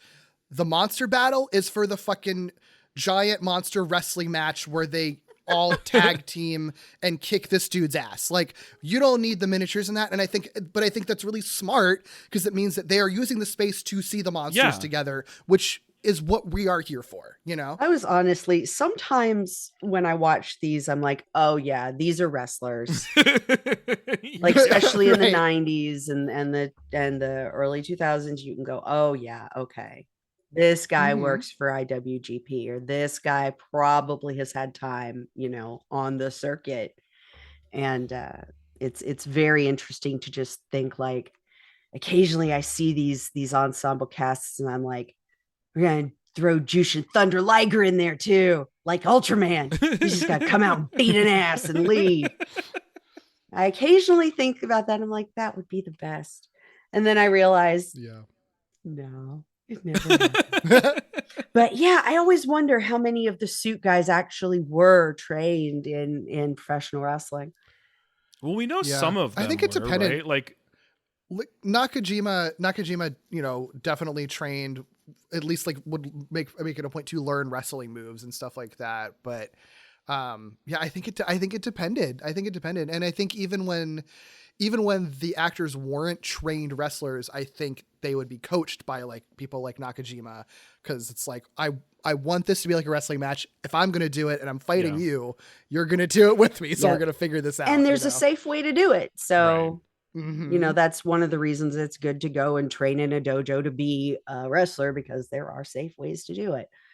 Yeah. Not that anybody takes the safe route in the often in these movies they don't, and get caught on fire and stuff. So But oh, you gotta love an exploding barbed wire fire match. Throw it in a cage. Just give me front row seats. That always gets me. I wish I knew more about the men in the suits. Yeah, well, it's hard. Honestly, and the girls. There are a couple of ladies who were in. Remember? Oh, okay. I don't know if GMK. Yeah. So I was gonna say there's some like rah! That was so cute. So good. I can never see that particular thing and I go, Roar! And it's sort of like, you know what? I feel I'd be the same way. If I was in that suit. That's what I would be doing. How could you not? I would be concerned if you didn't, Right. Oh my gosh. Well, I mean, speaking of like the choreography and the fighting and stuff like that, I mean, we talked about, some of the stuff when we were talking about the monsters, but like in general, some of it really surprised me. I mean, we've seen all kinds of wild shit in all kinds of eras and all kinds of movies, but when Anguirus grabs one of Ghidorah's necks, Ghidorah immediately starts bleeding, and then like that is not where it ends. Ghidorah like totally smashes Anguirus. I was very worried for a second. There's a moment where like Godzilla or Gorosaurus, I don't even remember which one, is like stomping on one of Ghidorah's heads and it's like shooting blood. Like they really were sort of like, what if we got gnarly. You know what I mean? Like bloody movie. That and like the gunfights earlier are pretty violent. my like God, there's blood dude. all over this fucking movie. Yeah, It's when they're wild. like in the lab shooting at each other, and there's just like a close one. This guy's expression is hilarious, but like there's just like a close up shot of a guy getting shot directly in the forehead, and you like see him bleeding out of his forehead. It's like, oh my God. On top of the fact that we talked about the like ripping off of the earrings or whatever, and like the like even if it were like whether implants or ripped out of the earrings, either way it's like hard to see something ripped from that area, right? Like and then seeing the blood anyway, right? So like even if it wasn't, you know, this sort of like sci-fi thing, anything sort of happening around there that's like dangling, I'm like, ugh! It like gives me the willies, you know what I mean? So like there's so many moments in this where I was like surprised at, not that it's like gratuitous violence or anything, but we are sort of like getting closer and closer to sort of a more like cartoony, mascot-y sort of realm where like our monsters are our heroes and we have like aliens and stuff like that. And so to sort of cut that throughout the movie at various points with like these really sort of like shocking, bloody moments caught me off guard like every time. Yeah. Or even like there is some dark shit. I mean, the fact that like those people who were gunned down are just being mind controlled, like they could have snapped out of it, but they're dead now, so it can't happen. Or I know that the dummy is funny when it falls, but before you see the dummy, when you know the mind control doctor just casually just jumps out of the window, like it's really haunting that it's just like witnessing that. It's shocking. When it's we kind saw of upsetting, it, actually. Yeah, when I watched it like on stream, I remember like I had thought that the scene was, you know, very disturbing, and so I was very interested to see what they thought, and they were like, rewind that back. Did we see what we just thought we saw? And then like I had to rewind it a third time because of the dummy, because we had to laugh about that and have that catharsis because we just saw a dude trying off himself. It's real whiplash, man. Like it in really that moment, is. like going from that because, to the dummy. It's like, what am I watching? It's total whiplash because one of the funniest things in any sort of movie as like a practical effect to me is just throwing a dummy off of like a cliff. And so to have those things juxtaposed or like sandwiched in between, like honestly, woo, it's wild. Yeah. We should bring that back. We should bring back just throwing ragdolls out of things as stunts. Like stop. We don't need like stunt actors already do enough. We don't need them actually jumping out of windows. We don't need to CGI it. Just throw a fucking dummy out. It gets everyone loves it every single time. It kills me. It's so funny. Oh, I love it so much. Yeah.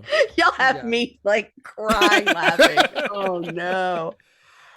Oh no. This movie fucking rocks. It's got everything. It's also interesting. I was wondering like is Godzilla's kid gonna like get into the fray? And for the most part, like he doesn't, because he's still a baby, but he doesn't not, like there is a moment. Yeah.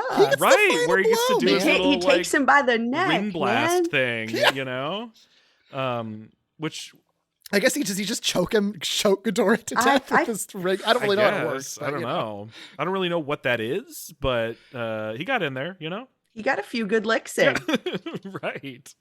Really, really good. There's also, this movie does like really funny like blocking and camera, like really funny frames at certain points. It's towards the end. There's a moment where like the main actor and actress like just pop up. Like there's a bunch of people in the background. They're like looking at a screen or something. And then it's just like, boom, foreground, like from the bottom of the screen. And it is so funny. And I don't know, like that's not a thing that these movies typically do. It's not like a normal like Ishirō Honda choice. So it was like really strange to see that. But just sort of like in line with all these other kind of like odd or like swings that were kind of happening in this movie that all kind of come together to be like this weird sort of mosaic of unique choices. Yeah, unique choices, and yet still like gives you every little thing that you kind of want to see. Like Gorosaurus gets to do his kangaroo kick. Oh my god, dude! I saw Gorosaurus. I need to see his kangaroo kick. He gives me the kangaroo kick. I'm like, yes. This is. I mean, this is the fan service that I want. Hits. I'm eating it up. Like, this is what I'm asking for. There are only 3 fan service films in the whole series. Like, I want to say there are three. There's one in Millennium. There's one in Monsterverse, and there's this. Yeah, I mean, I guess it depends on how you define it, but I would like the ones that are like unadulterated, like here's everything. Unambiguous, like, hey guys, we're just giving you what you want to see. It's not a real movie. It's just what this is. Like, yeah, right. I mean, for sure. I think in a weird way, like the Godzilla franchise, I do think is kind of been sort of restrained in that way. I feel like it's always kind of specifically punctuating very particular moments of the era when it's doing it, and like this one I think felt appropriate. They thought it was the last one, so go out with a bang. They did it, you know. Well, if we had Mothra, I really would have loved to see the peanuts. So that is interesting. So everything Mothra related in this movie I do think is a little bit like, you know, it's wishy-washy. Like, I was just gonna ask about this because like if this is supposed to be the last one, if it's sort of the fan servicey one, I don't know if it's like my perspective of like being aware of Mothra in sort of like an osmosis-y way prior to all of this, but only in like moth form, or if this is odd for people who are more familiar with stuff too. But it did surprise me that there wasn't like a metamorphosis moment in this. I don't really know where you would put it. I don't really know how it would fit. Yeah. But I was wondering, like, why does it stay in sort of a larval form? And maybe the answer just is that's what it's truly just money. I think it truly was just money because they would just had to rebuild a new Mothra prop, and they already have a bunch of characters that they have to operate on strings. Anyway, Mothra would be another one. If they can just have this, you know, little puppet that is on wheels that they can just drive around, like that's way easier than Mothra. I have to imagine that like Honda probably would have been like, yeah, we should put fucking Mothra in our movie. I love Mothra. And like, I'm sure that he would have wanted to do it, but it's like this was this was probably the only way that they could, on their time and budget constraints, include Mothra, so at least that she makes an appearance. You know, I think that was probably Honda will build you a Mothra if you let Godzilla dance, and he said no. The larva's fine. I do think they did kind of the right stuff with Mothra, given that they couldn't do a full-on thing. I do think sort of matching it up with another insect, giving it sort of a team-up moment while also having a couple things that are sort of featuring it on its own is kind of the best you can do under the circumstances if you can't go big. Yes. I do think that was nice. I get that she and like Kumanga get to like basically shoot confetti web together at the end to celebrate. Like, I think that's a fun thing. I do wonder though, you know, since they don't have the peanuts, they don't have the Shobijin in this movie, like what would they think of Mothra basically being held in captivity? Like, I feel like they would have some feelings about that. They'd be that you just kind of have to ignore. They'd be so upset. And when she was finally free, it would be like, okay. Yeah. I'm for some revenge. What did our scientist protagonists do to them to get them out of the way to get Mothra on their island? I mean, you know, might be some dark backstory. It is odd. I mean, I know that this movie is not meant to, you know, be saying much or to be like thematically deep, but like if you are going to stop down on that, in addition to like what would the Shobijin think? There is also the idea that like they are in captivity, and like as much as they want to be like they have as much to eat as they want, they have this beautiful island, like they are not allowed to leave, and also they're like mind controlled by aliens, and then the solution is to mind control them ourselves, and to like use them as weapons to drive the aliens away. And like, you're not supposed to think about it that much, but it is an interesting thing to think about, you know? And I think if you really wanted to have this be a movie that was trying to think about those things, they would probably present it in more of a like, this is a humanity and monsters teaming up to drive away our you know, common enemy. And I think you can fully read it that way if you want to. But it is interesting. I mean, the moment you start asking what would the Shobijin think, you know, you get into exactly. And it's important to remember that Mothra is extremely central to the indigenous culture of Infant Island. Mm-hmm. Yep. And if they've been keeping Mothra in Ogasawara this entire time, that's not great. That's not a great, unless she chooses to be there as part of the ecosystem, you know, to keep these fuckers in line. I mean, I like that. I think that's the best possible, the most charitable reading of it. Yeah, is that, this is community service. There's that, and like the Shobijin are in some ways sort of mystical, so it's entirely possible that this is just like we know that this is a thing that has to happen. Mothra will be a critical point, like a critical part of this event that we know has happened. Like there's you can make it make sense. Mothra could leave if she really wanted to. I thought about too why we would have larval Mothra instead of adult Mothra. I mean, it hasn't been that long, and we still have Minya at that level of development. So, considering Mothra is hundreds and hundreds of years old, then it would follow that with this amount of time having gone, she would not have reached maturity yet. We also don't know how many times between like the 60s and 1999 that she's died and been reborn again too. So who fucking knows? This might be a freshly newborn Mothra. This is this all, could be the new one. Loosey goosey continuity of like things happen and we rewrite our monster stories. I got it. Remember how there were two Mothras? How there were two larvae at one point? What if one of them ended up on Ogasawara Island? Like, I know that there was some hand-wavy reason we didn't get the second one. They say that Mothra died, but like we never see it, so maybe they thought that Mothra Varen's died. Back, and Varen supposedly died. So if we don't see it, we didn't find the body. There you go. We didn't find the body. Habeas corpus. Exactly. Love it. Love it. Bring it up, or we get to use it in the next monster film. There you go. The next all-star battle royale. Yeah. Oh, seriously. Honestly, the thing that I don't really like about the one thing that I really don't like about this movie, I don't have much to say about this. This will be very brief. The fire dragon bullshit. That's just a flying saucer that's fast. I don't understand why that's in the movie, because you have structurally in a movie way, you have your big climactic battle that everyone has come to see. It is very satisfying. Like, it's the big victory of the monsters winning the day. You get to see all of them together, and you're expecting your epilogue. And there's just one last random threat that is not cool. It's not a new kaiju. It's literally just, what if a flying saucer was fast, I guess? And then it doesn't. And I mean, I guess that's like segueing into blowing up this, the entire, like all the aliens or whatever. But like a million ways to get it done that. And really Godzilla is the one who kind of is responsible for it anyway. So like, why is this fucking fire? Why do they want the fire? I don't understand the fire dragon. Why is it here? Get it out of here. It's useless. Yeah, I don't.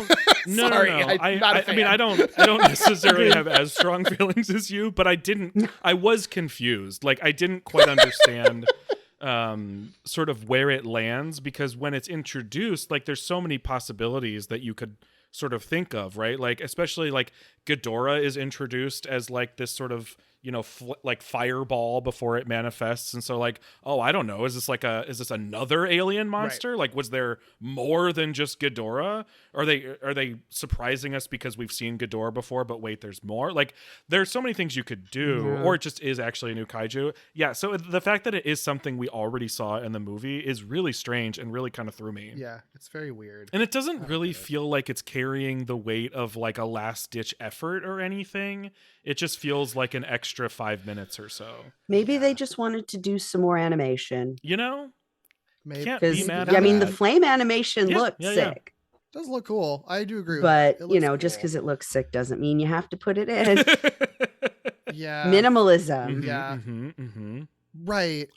The only thing that I guess I like about it is that like it's one more reason for the queen to be very smug, and she's smug the whole movie, but then it does lead to that bit where like the one time her smugness breaks is when she's talking to them, and then she hears Godzilla's screonk in the background, and suddenly her face changes and she's like, oh fuck. Like that moment fucking rocks, like so good.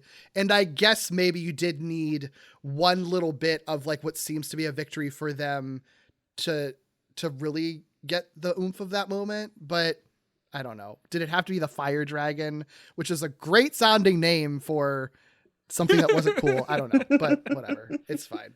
It's fine. It's perfect movie otherwise, except for that one thing, basically. And even then you can find something cool with it, but it really is right. Sort of apropos of nothing at that point. Yeah. This is not much of anything other than a yes or no question that I just thought of. Does Godzilla use its atomic breath at all in this movie? Am I just forgetting? Oh. I don't like know I that know he does. the kid uses its version of that, but I don't know if Godzilla ever does. The kid. I don't Yeah. remember him child, doing the it. And I boy. just rewatched it. I don't remember I him don't think he- screonking at all. Like a big, I like he don't- screonks, but he doesn't. Well, the reason I thought about it was because you were Yeah. talking about the animation of it all, and there's really like not that much in this movie, and that's usually one of the things that they would use sort of the rotoscoping for, is like the glowing scales and to enhance that effect and all that. So Yeah. I don't know that he does. I think you're That's correct. I mean, it's like an Fascinating. all-out like battle Weird. royale brawl, so like it's fine, but It is it's feels like a strange. weird little missed opportunity, though. Yeah. Especially since now we really are obsessed with what is it going to look like? What's it going to sound like this time? Right. For it to just not exist in Yeah. an ensemble Right. cast is kind of surprising. But it would have been a lot of collateral damage. Yeah. He's fire on surrounded set. by other people. God only knows. Godzilla's responsible. Maybe he was know? recharging. And he wanted Ghidorah to feel physical pain. The atomic breath would have just So he was going to stomp him out. Right. Yeah. He Yeah. slid in. wanted that motherfucker to hurt. Mhm. So exactly. yeah. Yeah. God, what a Yeah. movie. It's a fun one. It's a romp. I got a couple of fun things before we totally wrap up. The cover art for this episode, it is not done yet, but I have seen some work in progress pics for it. It looks fucking Ooh. sick. So it's a guest cover artist, Mars at Mars Attacks, on various platforms. Fucking incredible artist. She's been posting some of the work in progresses on Blue Sky, but very like not close-ups? mentioning what it's for, close-ups and stuff. So I don't think people know that it's for us. But So now it's kind I of fun. I'll just send do. y'all real quick. Yeah, send I'm me. I gonna want to see see. it. Hopefully this works. I'm just sending you like the Blue Sky image link. This is a far away one, and then if you want to see it with what the color will be looking like, I'll send you this one as well. Ooh. Yes, I get good art. This My episode gets fucking shading. sick art. Oh my gosh. Okay, I'm feeling real good now. Yeah. Oh, the lighting. The thing is, I knew that this movie had so much, because this movie has so many fucking monsters that has so much potential for a great piece of art. And so I specifically was like, I had a short list of some of my favorite like Yeah. Godzilla sort of community artists. And Mars, I've followed Mars's art for quite a while, and everything that she makes is a fucking banger. And I was like, you're at the top of my list for Destroy All Monsters. And it was a long shot because her commissions aren't always open, but they were open at the time, and she's doing it. And it is incredible, as incredible as I was hoping it would be. So I'm very Everyone excited. looks so good. Everyone reads perfectly. I know. like it's so good. It's so good. I cannot wait to see the finished product. Obviously, when you're listening to this, you will have already seen the finished product on your podcast apps. You can go on to glitterjaw.com if you want to see a full big image of it in our cover gallery that won't have any kind of text on it or anything. So definitely check it out there and on our social media as well. But predictions, Doug. Hi. Okay. So in the Showa era, now that you've seen this movie that takes place in 1999 with an entire island of monsters, Yeah. do you think the next movie will take place in or after 1999 with this island of monsters? Is this Okay. just the new Showa era timeline? What's weird is like I don't typically consider the year of the narrative in Why the it Showa totally era doesn't matter. Yeah. movies. So I'm gonna Yeah. say no. I'm gonna say that this for some reason just applies to like the alien sort of like we're in space and on the moon, and like it fits what they're going for to be like the turn of the millennium or whatever. So I'm gonna say no, they don't really concern themselves with like, well, the last one was 99, so now we're in 2000. So short answer, no, I don't think that's going to matter. What about the island? The island I could see, because that's kind of where we have been, is sort of like on these islands and sort of in this sort of general space. Also,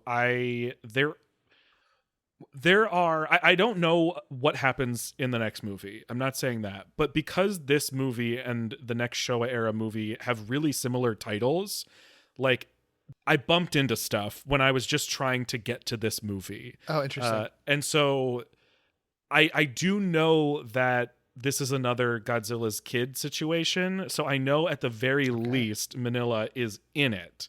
And I know that Manila thus far is like born and raised on an island, now has been like held on an island with a bunch of, I have no reason to think we're leaving the island if he's involved.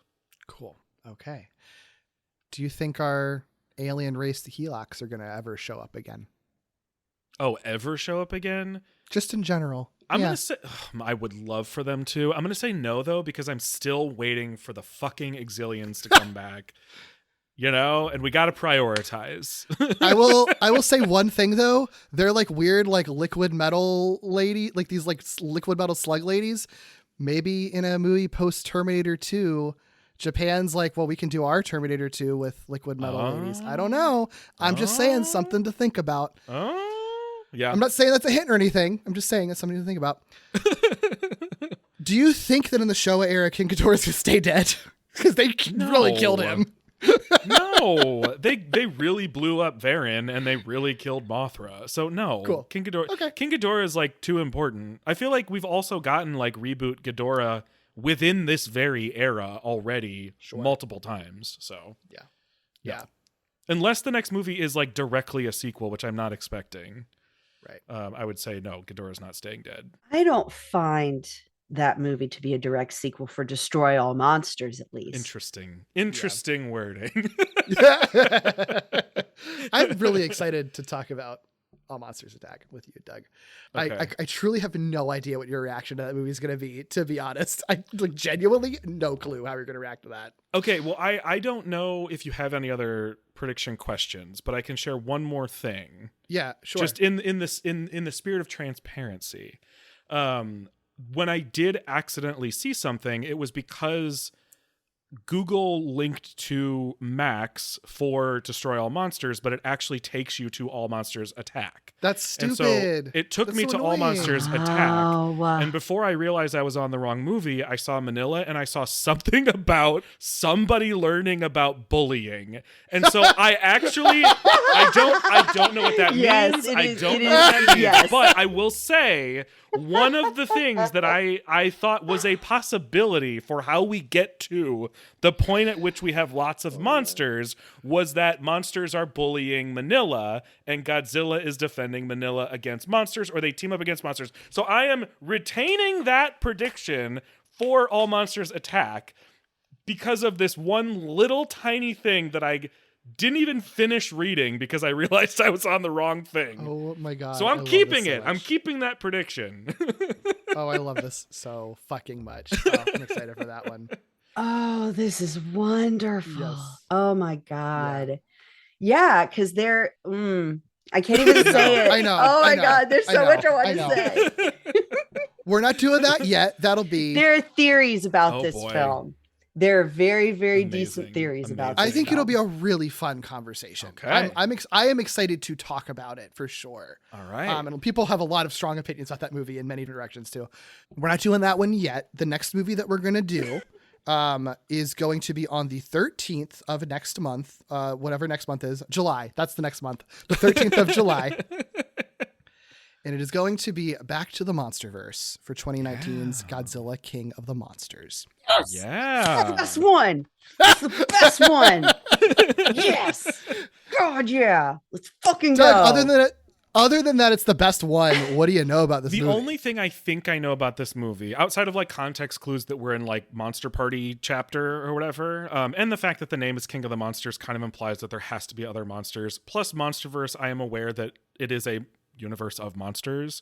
I've seen the first one, we watched it, and I've seen Kong Skull Island.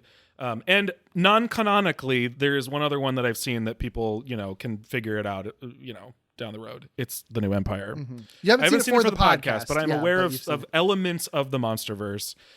So I don't really know like what the plot is. I don't know how the Monsterverse gets to this point necessarily, but I know that there are other monsters, and I am quite confident just based on like being aware of marketing from the movie. Mm-hmm. I'm pretty confident that Ghidorah shows up in the Monsterverse in this movie. I think this is where he appears. Okay. Any other kaiju you think appear in it? I'm gonna say I don't know. So this part's purely prediction. Yeah. I'm gonna guess that it's like the Ghidorah, the three-headed monster cast. So I'm guessing we get a Rodan and a Mothra in there too. Is Mothra in that one?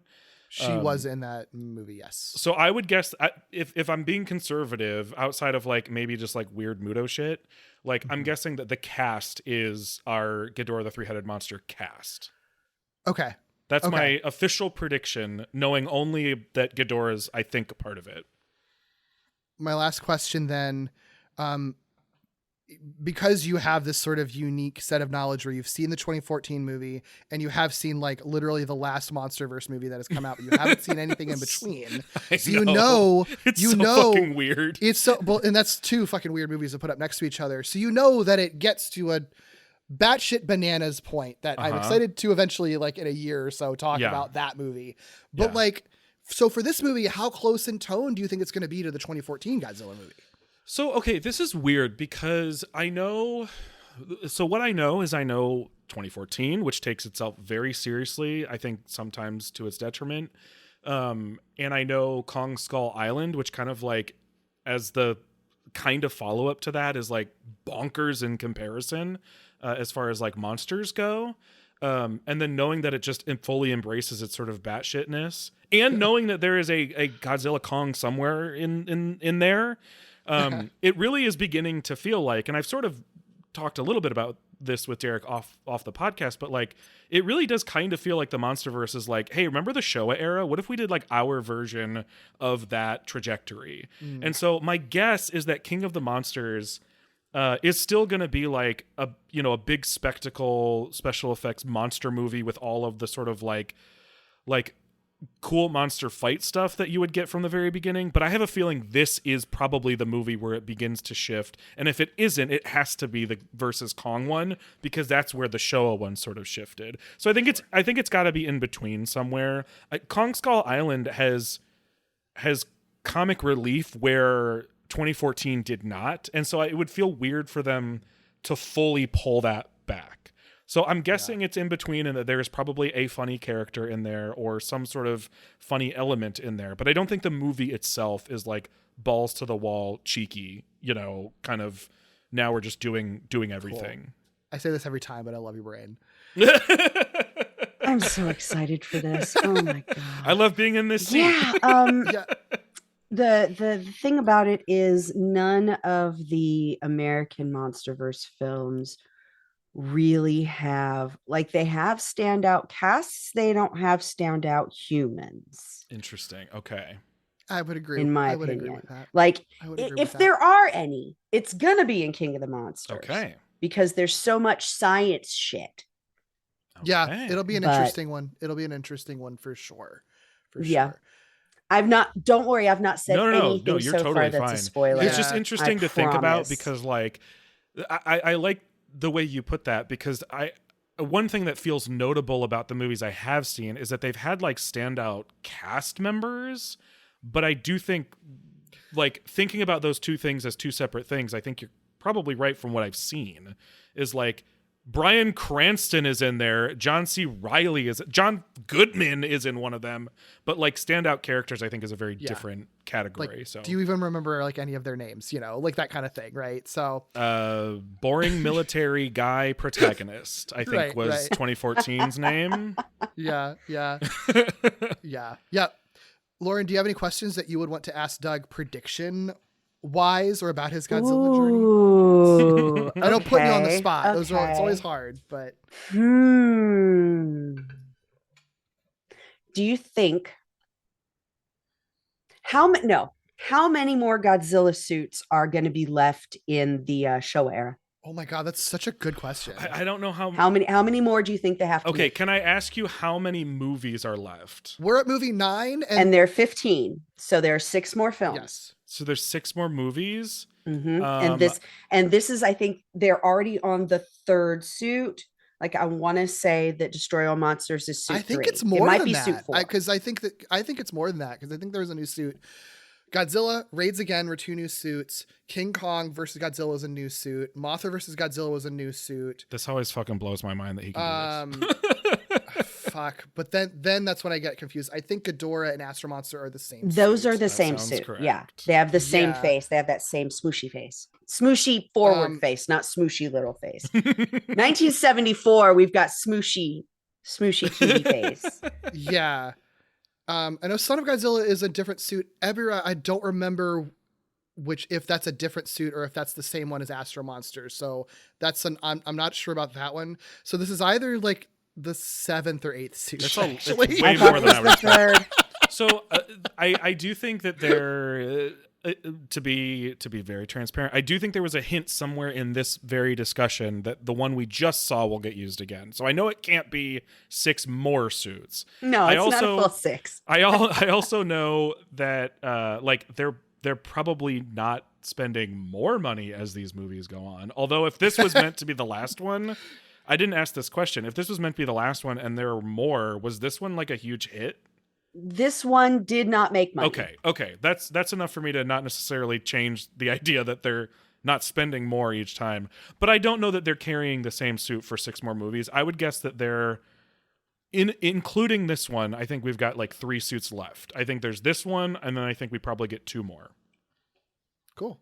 So that's 3 more. suits over the course of 7 movies is still fewer suits per movie than what we've seen to this point. I think that's totally makes sense as a calculation. That's a good question. Yeah, actually. I like that That's one. really That's fun. very different than any we've gotten. And I will probably get the question wrong too, but for real, I wanted to. I'm always very interested to see sort of. Yeah. I'm so excited for you. Yeah. I'm so know, right? excited for you, and I'm glad you're having a good time, Doug. This is. It's really fun. Yeah, I mean, it would have been a disaster if I was like, actually, Godzilla sucks, you guys. No, it's like... That's always a possibility when you do a real, podcast like yeah. this, for sure. No, it's been a ton of fun. I mean, what's funny, too, is like at the top of this, you sort of alluded to like, yeah, I got into Godzilla, and then also it became every part of my life. That's how I feel right now. Like, that's like... Yeah. Like, it's funny. I don't know what the moment was, but like at a certain point, I had seen enough Godzilla movies and a sprinkling across eras enough that like... At work, when someone mentions a Godzilla movie and is like, oh, which one was that? When was that? I'm like, I actually kind of know which one you're talking about. Let me tell you. Yeah. So, which is weird because, like, what, a year and a half ago, I could not have contributed to that at all. So it's been a lot of fun. I'm so glad. Love it. I'm so glad. I'm Yeah. so glad that Godzilla is a part of, your life now. And the thing about Godzilla is, if that kind of energy is in your life, and this is weird to say, but once that energy is in your life, it's just like, oh, I have a little more motivation to keep going. I think that makes sense. A little bit more. I think Because so. my very Yeah. favorite character keeps getting beaten down and comes in for another film 3 years later. I was So gonna it's say, like, if nothing else, Beautiful. there will always be more Godzilla movies, so you always have something to look forward to. yes, there are many So things true. to live for, Mhm. and one is to outlive Mitch McConnell, and one is to get to the next Godzilla film. God, let's hope one of those happens before the next. Truly. Jesus.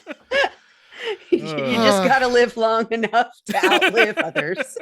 Look, just live for spite, man. It's one of the best ways to live. Oh my God, what a joy. Thank you so much, Lauren, for joining us for this. This was a such a fun time. pleasure. I wouldn't have had the the guts or anything else to do this if it hadn't been for Andy. I'm giving him my ups for this episode. Thank you so much, dude. And getting to meet you guys has been just so much fun. Oh, thank you. Just And such a good likewise. time. Absolutely enjoying myself immensely. Getting ready for this was fun, and I can't wait for you to watch some of my favorites. Yes. That Godzilla versus Hedorah, you're gonna You're gonna have a time. And Gigan, that's the thing a is time. like what's funny is we haven't even really gotten to the monsters that I was already aware of yet. So like I know that we have big things to come. So it's gonna be a blast. Yeah. Well, Lauren, if people want to find you and anything that you're doing, you got stuff you want to plug away. Absolutely. I, like everybody else, have left Twitter, so you can find me on Blue Sky at laurengoodnight.bsky. Social, probably. It's one of those. Yeah, things. it's the basic one. It's Lauren Goodnight. You can find me everywhere. My Twitch channel is twitch.tv/Lauren Goodnight, and whenever I am in South Carolina, we stream fun Japanese shows that are not under copyright from the 1980s at 1:30 Eastern Standard Time in the morning every day. Oh my God, I love it. It feels like it's so throwbacky. Correct. Like it's incredible. It's a lot of fun. And at the end, I try and do like story time, as in I'll pull up a book on Kindle and we have a read along and I just read to them, and it keeps me in practice, because I have to make all of these characters and I have to continue them throughout the entire story or throughout the entire book, as I had, because we did The Little Prince recently and that was, a week and a half of content. And just, it's great practice, especially if you do improv. It's great practice if you do voice work. Yeah. And it's fun. Yeah. It's good to tell fans and friends good night stories, because people stopped doing that. No one reads you stories after age 8. True. That's so true. What a crime. Mm-hmm. Thank you for rectifying that for us. Exactly. Oh boy. Well, thank you again. If you'd like to find other queer creators who talk about media, check out the Glitterjaw Queer Podcast Collective at glitterjaw.com. You can follow us on Blue Sky at Glitterjaw and Instagram at GlitterjawPods. But for us individually, Doug, where can people find you? You can find me all over the place at Ikkybooley, ICKYBOOLEY. You can also listen to me on a weekly podcast Derek and I do together called Walloping Web Snappers, where we deep dive into every Spider-Man cartoon ever made. You can find us on a show called Falling with Style, which either just dropped or is about to drop a new episode on Elio, the most recent Pixar movie. Typically we cover Pixar movies on that, but there are also some not Pixar stuff that we did recently, just in time for Pride Month. And you can listen to me on a podcast called Novel Gaming that I do with my friend Katie, where we catch up on all the books, video games, and sometimes other media we've been enjoying lately. What about you, Derek? Sure, you can find me most places at Derek B. Gale. My other podcasts, other than what Doug mentioned, are Gimmicks, where we look at high concept and experimental episodes of television, and also Lee Carvalho's Podding Challenge, where we look at the Simpsons tie-in video games, as well as pop culture history and Simpsons history and video game history. Check out our Patreon at patreon.com/wallopingwebsnappers. That's, of course, the name of our Spider-Man podcast, but we do have Screonk content on there as well, and that supports everything Doug and I both do together. If you want to listen to that Godzilla 90s animated series episode that we referenced, that is on our Patreon. We've got a Discord. There's a link to that in the show notes. We've got a Screonk channel there as well. And you can, of course, email us at screonkpodcast@gmail.com. Rate, review, and subscribe on all your podcast platforms. And join us on July 13th for 2019's Godzilla, King of the Monsters. Woo! The party continues. Bye. See you then. Bye.